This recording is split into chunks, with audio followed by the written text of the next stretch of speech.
ਕਾਨੂੰਨ ਕਹਿੰਦਾ ਇਹ ਕਿ ਜਿਵੇਂ ਸਭ ਨੂੰ ਦੇਖੋ ਪਤਾ ਹੈ ਕਿ ਜਿਹੜੀ ਦਿੱਲੀ ਪੁਲਿਸ ਆ ਉਹ ਦਿੱਲੀ ਸਰਕਾਰ ਦੇ ਅੰਡਰ ਨਹੀਂ ਚੱਲਦੀ। ਦਿੱਲੀ ਸਰਕਾਰ ਜਾਂ ਦਿੱਲੀ ਦੇ ਮੁੱਖ ਮੰਤਰੀ ਜਾਂ ਮੰਤਰੀਆਂ ਦੇ ਆਖੇ ਨਹੀਂ ਲੱਗਦੀ ਕਿਉਂਕਿ ਉਹਨਾਂ ਦਾ ਕੰਟਰੋਲ ਨਹੀਂ ਹੈ। ਕਿ ਕਾਨੂੰਨ ਕਹਿੰਦਾ ਇਹ ਕਿ ਜੇ ਇੱਕ ਸੂਬੇ ਦੇ ਵਿੱਚ ਕੋਈ ਕਾਰਵਾਈ ਨਹੀਂ ਹੋਈ ਤਾਂ ਦੂਜੇ ਸੂਬੇ 'ਚ ਜਾ ਕੇ ਤੁਸੀਂ ਇੱਦਾਂ ਦੀ ਕਾਰਵਾਈ ਕਰਵਾ ਸਕਦੇ ਹੋ। ਪਹਿਲੀ ਗੱਲ ਤਾਂ ਦਿੱਲੀ ਪੁਲਿਸ ਚਾਹੇ ਉਹਦੇ ਸਟੇਟ ਥੱਲੇ ਨਹੀਂ, ਜੇ ਕੋਈ ਕ੍ਰਾਈਮ ਕਮਿਟ ਕਰਦਾ ਤਾਂ ਦਿੱਲੀ ਪੁਲਿਸ ਤਾਂ ਬਾਉਂਡ ਹੈ ਉੱਥੇ ਉਹਦੀ FIR ਰਜਿਸਟਰ ਕਰਨ ਨੂੰ। ਪਹਿਲਾਂ ਕੋਈ ਆਪਾਂ ਇਹ ਚੈੱਕ ਕਰਨਾ ਪਊਗਾ ਕਿ ਇਹ ਆਮ ਆਦਮੀ ਪਾਰਟੀ ਕਨੀਓ ਕੋ ਤੇਜਿੰਦਰਪਾਲ ਬੱਗਾ ਦੇ ਖਿਲਾਫ ਉੱਥੇ ਕੰਪਲੇਂਟ ਦਿੱਤੀ ਵੀ ਗਈ ਹੈ ਕਿ ਨਹੀਂ ਦਿੱਤੀ ਗਈ। ਪੰਜਾਬ ਪੁਲਿਸ ਪੰਜਾਬ ਸਰਕਾਰ ਦੇ ਅੰਡਰ ਹੈ, ਆਮ ਆਦਮੀ ਪਾਰਟੀ ਦੀ ਸਰਕਾਰ ਬਣ ਗਈ ਹੈ, ਜੋ ਚਾਹੇ ਉਸ ਤਰੀਕੇ ਦੇ ਨਾਲ ਕਾਰਵਾਈ ਹੋ ਸਕਦੀ ਹੈ। ਫਿਰ ਨਿੱਜੀ ਕਿਹੜੀ ਹੋ ਗਈ ਹੈ ਤਾਂ ਫਿਰ ਇੱਕ ਤਰੀਕੇ ਨਾਲ ਬਿਲਕੁਲ 100% ਇਹ ਬਿਲਕੁਲ ਇੱਕ ਨਿੱਜੀ ਕਿਟ ਦਾ ਨਤੀਜਾ ਹੈ ਇਹ FIR। ਈਵਨ ਫਿਰ ਅਗਲਿਆਂ ਨੇ ਵੀ ਨੀਵਾਂ ਦਿਖਾਇਆ। ਇਹੀ ਕਿਤੇ ਜਿਵੇਂ ਅੱਜ ਪਿਛਲੇ ਦਿਨਾਂ 'ਚ ਸਿੱਖ ਯੂਥ ਤੇ ਵਿਚਾਰਿਆਂ ਦੇ ਪਰਚੇ ਹੋਏ ਆ ਤਾਂ ਉਹਨਾਂ ਨੂੰ ਕਦੇ ਪੰਜਾਬ ਪੁਲਿਸ ਦਿੱਲੀ ਤੋਂ ਫੜ ਕੇ ਲਿਆਉਂਦੀ ਤੇ ਰਾਸਤੇ 'ਚ ਕਿਸੇ ਨੇ ਛਡਾ ਲੈਣਾ ਸੀ। ਮੁੱਖ ਮੰਤਰੀ ਬਣਨ ਤੋਂ ਬਾਅਦ ਭਗਵੰਤ ਸਿੰਘ ਮਾਨ ਦੀ ਮੈਨੂੰ ਯਾਦ ਆ ਪਹਿਲੀ ਸਪੀਚ 'ਚ ਉਹਨਾਂ ਨੇ ਇਹੀ ਕਿਹਾ ਸੀ, ਉਹ ਕਹਿੰਦੇ ਸੀ ਅਸੀਂ ਵਿਡੈਂਟਾ ਪੋਲਿਟਿਕਸ ਨਹੀਂ ਕਰਨੀ, ਮਤਲਬ ਬਦਲਾਖੋਰੀ ਦੀ ਰਾਜਨੀਤੀ 'ਚ ਨਹੀਂ ਪੈਣਾ ਕਹਿੰਦੇ। ਪਰ ਇਹ ਤਾਂ ਲੱਗ ਰਿਹਾ ਕਿ ਬਦਲਾਖੋਰੀ ਦੀ ਰਾਜਨੀਤੀ ਹੋ ਰਹੀ ਹੈ। ਫਿਰ ਸਿੱਧਾ ਬਦਲਾਖੋਰ ਦੀ ਰਾਜਨੀਤੀ ਦੇ ਤਹਿਤ ਹੀ ਕੁਝ ਕੀਤਾ ਗਿਆ। ਤੁਸੀਂ FIR ਦਾ ਹੈਡ ਨੋਟ ਪੜ੍ਹਿਓ ਜਿੱਥੇ ਸਬਜੈਕਟ ਲਿਖਿਆ ਉਹਨਾਂ ਨੇ ਇਹ ਵੀ ਲਿਖਿਆ ਵੀ ਰਿਲੀਜੀਅਸ ਸੈਂਟੀਮੈਂਟਸ ਸਾਡੇ ਮਤਲਬ ਜਿਹੜੀਆਂ ਹਰਟ ਹੋਈਆਂ। ਤਾਂ ਮੈਨੂੰ ਨਹੀਂ ਪਤਾ, ਮੈਂ ਨਹੀਂ ਸੁਣੀ ਉਹਦੀ ਸਟੇਟਮੈਂਟ ਉਹਨੇ ਕੀ ਦਿੱਤੀ ਹੈ। ਉਹਨੇ ਆਪ ਸ਼ਬਦ ਬੋਲਿਆ ਤਾਂ ਜੇ ਉਹਨੇ ਬੋਲਿਆ, ਜੇ ਉਹਦੇ ਮਤਲਬ ਕਾਨੂੰਨਨ ਤੌਰ ਤੇ ਕੁਝ ਉਹਨਾਂ ਨੇ ਜੁਰਮ ਕੀਤਾ ਤਾਂ ਉਹਦੇ ਖਿਲਾਫ ਕਾਰਵਾਈ ਹੋਣੀ ਚਾਹੀਦੀ ਹੈ। ਦਿੱਲੀ ਸਰਕਾਰ ਦਾ ਪੇਚਾ ਸ਼ੁਰੂ ਹੋ ਗਿਆ ਇੱਥੋਂ। ਮਤਲਬ ਜੇ ਤੁਸੀਂ ਉਹ ਕਹਿੰਦੇ ਕਿ ਸਾਡੇ ਆਗੂਆਂ ਨੂੰ ਛੇੜੋਗੇ ਤਾਂ ਅਸੀਂ ਤੁਹਾਡਿਆਂ ਨੂੰ ਨਹੀਂ ਬਖਸ਼ਦੇ, ਸਾਡੇ ਕੋਲ ਕੇਂਦਰੀ ਏਜੰਸੀਆਂ ਨੇ, ਫਿਰ ਅਸੀਂ ਕੇਂਦਰੀ ਏਜੰਸੀਆਂ ਤੋਂ ਜਾਂਚ ਕਰਾਉਣੀ ਸ਼ੁਰੂ ਕਰ ਦਾਂਗੇ। ਅੱਜ ਵਾਲਾ ਜਿਹੜਾ ਅਮਰਗੜ੍ਹ ਦਾ ਇੰਸੀਡੈਂਟ ਹੋਇਆ, CBI ਰੇਡ ਛਾਪੇਮਾਰੀ ਕਰ ਰਹੀ ਹੈ। ਬਿਲਕੁਲ, ਕਿਉਂਕਿ ਇਹ ਅੱਜ ਦੀ ਨਵੀਂ ਗੱਲ ਨਹੀਂ ਹੈ, ਕੋਈ ਇਸ ਤਰ੍ਹਾਂ ਪਹਿਲਾਂ ਤੋਂ ਹੁੰਦਾ ਆਇਆ। ਉਹਦੇ 'ਚ ਖਹਿਰਾ ਸਾਹਿਬ ਇਸ ਚੀਜ਼ ਦੇ ਮਤਲਬ ਪੀੜਤ ਨੇ, ਉਹਨਾਂ ਨੂੰ ਕਿੰਨਾ ਮਤਲਬ ਹਰਾਸ਼ ਕੀਤਾ ਗਿਆ ਖਹਿਰਾ ਸਾਹਿਬ ਨੂੰ, ਕਿਉਂਕਿ ਉਹਨਾਂ ਨੇ ਉਹਨਾਂ ਦੀ ਗੱਲ ਨਹੀਂ ਮੰਨੀ ਸੀ। ਹੁਣ ਇਸੇ ਤਰ੍ਹਾਂ ਹੀ ਮਤਲਬ ਇਹਨਾਂ ਦੀ ਆਪਸੀ ਜਿਹੜੀ ਰੰਜਿਸ਼ ਹੈ ਜਾਂ ਸੈਂਟਰ ਗਵਰਨਮੈਂਟ ਦੀ ਜਾਂ ਸਟੇਟ ਦੀ, ਉਹਦੇ ਨਾਲ ਨੁਕਸਾਨ ਤਾਂ ਜਿਹੜਾ ਆਮ ਜਨਤਾ ਦਾ ਹੋਣਾ। ਅਰੈਸਟ ਵਾਰੰਟ ਜਾਰੀ ਕਰਵਾ ਲਏ ਨੇ ਕੋਰਟ ਤੋਂ। ਕੀ ਹੁਣ ਗ੍ਰਿਫਤਾਰੀ ਹੋਏਗੀ ਤੇਜਿੰਦਰਪਾਲ ਬੱਗਾ ਦੀ? ਕੀ ਪੰਜਾਬ ਲੈ ਕੇ ਆ ਜਾਏਗੀ ਪੁਲਿਸ? ਨਹੀਂ, ਉਹਨਾਂ ਕੋਲੇ ਰੈਮਡੀ ਹੈ। ਉਹ ਅਗਲੇ ਜਾ ਸਕਦੇ ਆ, ਉਹਨਾਂ 438 'ਚ ਬੇਲ ਮੂਵ ਕਰ ਸਕਦੇ ਆ। ਉਹ ਆਪਦੀ ਰੈਮਡੀ ਅਵੇਲ ਕਰਨਗੇ। ਜਦੋਂ ਕਿਸੇ ਬੰਦੇ ਨੂੰ ਆਪਾਂ ਸੰਮਣ ਜਾਂ ਕੋਈ ਵਾਰੰਟ ਲੈ ਕੇ ਜਾਂਦੇ ਆ, ਉਹਨੂੰ ਪਤਾ ਲੱਗਦਾ ਤਾਂ ਆਪਦੀ ਰੈਮਡੀ ਅਵੇਲ ਕਰੂਗਾ ਐਸ ਪਰ ਲਾਅ। ਹੁਣ ਇਹ ਨਹੀਂ ਪਤਾ ਉਹ ਕੀ ਕਰਨਗੇ ਕੀ ਨਹੀਂ। ਉਹਨਾਂ ਕੋਲੇ ਜਦੋਂ ਇੱਕ ਵਾਰੀ ਅਗਲੇ ਨੂੰ ਮੌਕਾ ਮਿਲ ਗਿਆ ਫਿਰ ਦੁਬਾਰਾ ਥੋੜੀ ਉਹ ਇਹਨਾਂ ਦੇ ਮਤਲਬ ਸਕੰਜੇ 'ਚ ਆਊਗਾ। ਸਤਿ ਸ਼੍ਰੀ ਅਕਾਲ ਜੀ, ਔਨ 에ਅਰ ਦੇਖ ਰਹੇ ਸਾਰੇ ਦਰਸ਼ਕਾਂ ਦਾ ਸਵਾਗਤ ਹੈ ਤੇ ਮੈਂ ਹਾਂ ਰਾਓ ਵਰਿੰਦਰ ਸਿੰਘ। ਬੀਤੇ ਦਿਨੀ ਪੰਜਾਬ ਪੁਲਿਸ ਭਾਜਪਾ ਦੇ ਆਗੂ ਤੇਜਿੰਦਰਪਾਲ ਸਿੰਘ ਬੱਗਾ ਨੂੰ ਗ੍ਰਿਫਤਾਰ ਕਰਕੇ ਪੰਜਾਬ ਲੈ ਕੇ ਆਉਣਾ ਚਾਹੁੰਦੀ ਹੈ, ਪਰ ਹਰਿਆਣਾ ਦੇ ਵਿੱਚ ਹੀ ਪੰਜਾਬ ਪੁਲਿਸ ਨੂੰ ਹਰਿਆਣਾ ਪੁਲਿਸ ਰੋਕ ਲੈਂਦੀ ਹੈ। ਫਿਰ ਦਿੱਲੀ ਪੁਲਿਸ ਆਉਂਦੀ ਹੈ, ਤੇਜਿੰਦਰਪਾਲ ਬੱਗਾ ਨੂੰ ਵਾਪਸ ਲੈ ਕੇ ਚਲੇ ਜਾਂਦੀ ਹੈ। ਕਾਫੀ ਨਮੋਸ਼ੀ ਦਾ ਸਾਹਮਣਾ ਵੀ ਪੰਜਾਬ ਪੁਲਿਸ ਨੂੰ ਕਰਨਾ ਪਿਆ। ਆਖਿਰ ਪੰਜਾਬ ਪੁਲਿਸ ਕਾਮਯਾਬ ਕਿਉਂ ਨਹੀਂ ਹੋ ਸਕੀ? ਜੇਕਰ ਬੱਗਾ ਨੂੰ ਦਿੱਲੀ ਤੋਂ ਗ੍ਰਿਫਤਾਰ ਕਰ ਲਿਆ ਸੀ ਤਾਂ ਪੰਜਾਬ ਤੱਕ ਕਿਉਂ ਨਹੀਂ ਪਹੁੰਚ ਸਕੀ?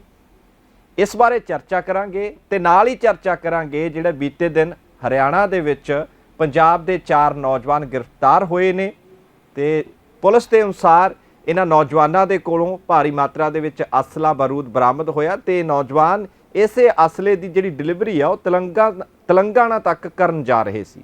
ਪਰ ਇਸ ਤੋਂ ਪਹਿਲਾਂ ਹੀ ਹਰਿਆਣਾ ਦੇ ਵਿੱਚ ਦਬੋਚ ਲਏ ਜਾਂਦੇ ਨੇ। ਇਹਨਾਂ ਦੋਨਾਂ ਮਾਮਲਿਆਂ ਦੇ ਵਿੱਚ ਕਾਨੂੰਨ ਕੀ ਕਹਿੰਦਾ, ਕਿਹੜੀਆਂ ਧਾਰਾਵਾਂ ਲਗਾਈਆਂ ਗਈਆਂ ਨੇ ਤੇ ਧਾਰਾਵਾਂ ਕਹਿੰਦੀਆਂ ਕੀ ਨੇ, ਇਸ ਬਾਰੇ ਤਮਾਮ ਕਾਨੂੰਨੀ ਜਾਣਕਾਰੀ ਲੈਣ ਦੇ ਲਈ ਸਾਡੇ ਨਾਲ ਇਸ ਵਕਤ ਜੁੜ ਚੁੱਕੇ ਨੇ ਸੀਨੀਅਰ ਵਕੀਲ ਹਰਿੰਦਰ ਸਿੰਘ ਖੋਸਾ।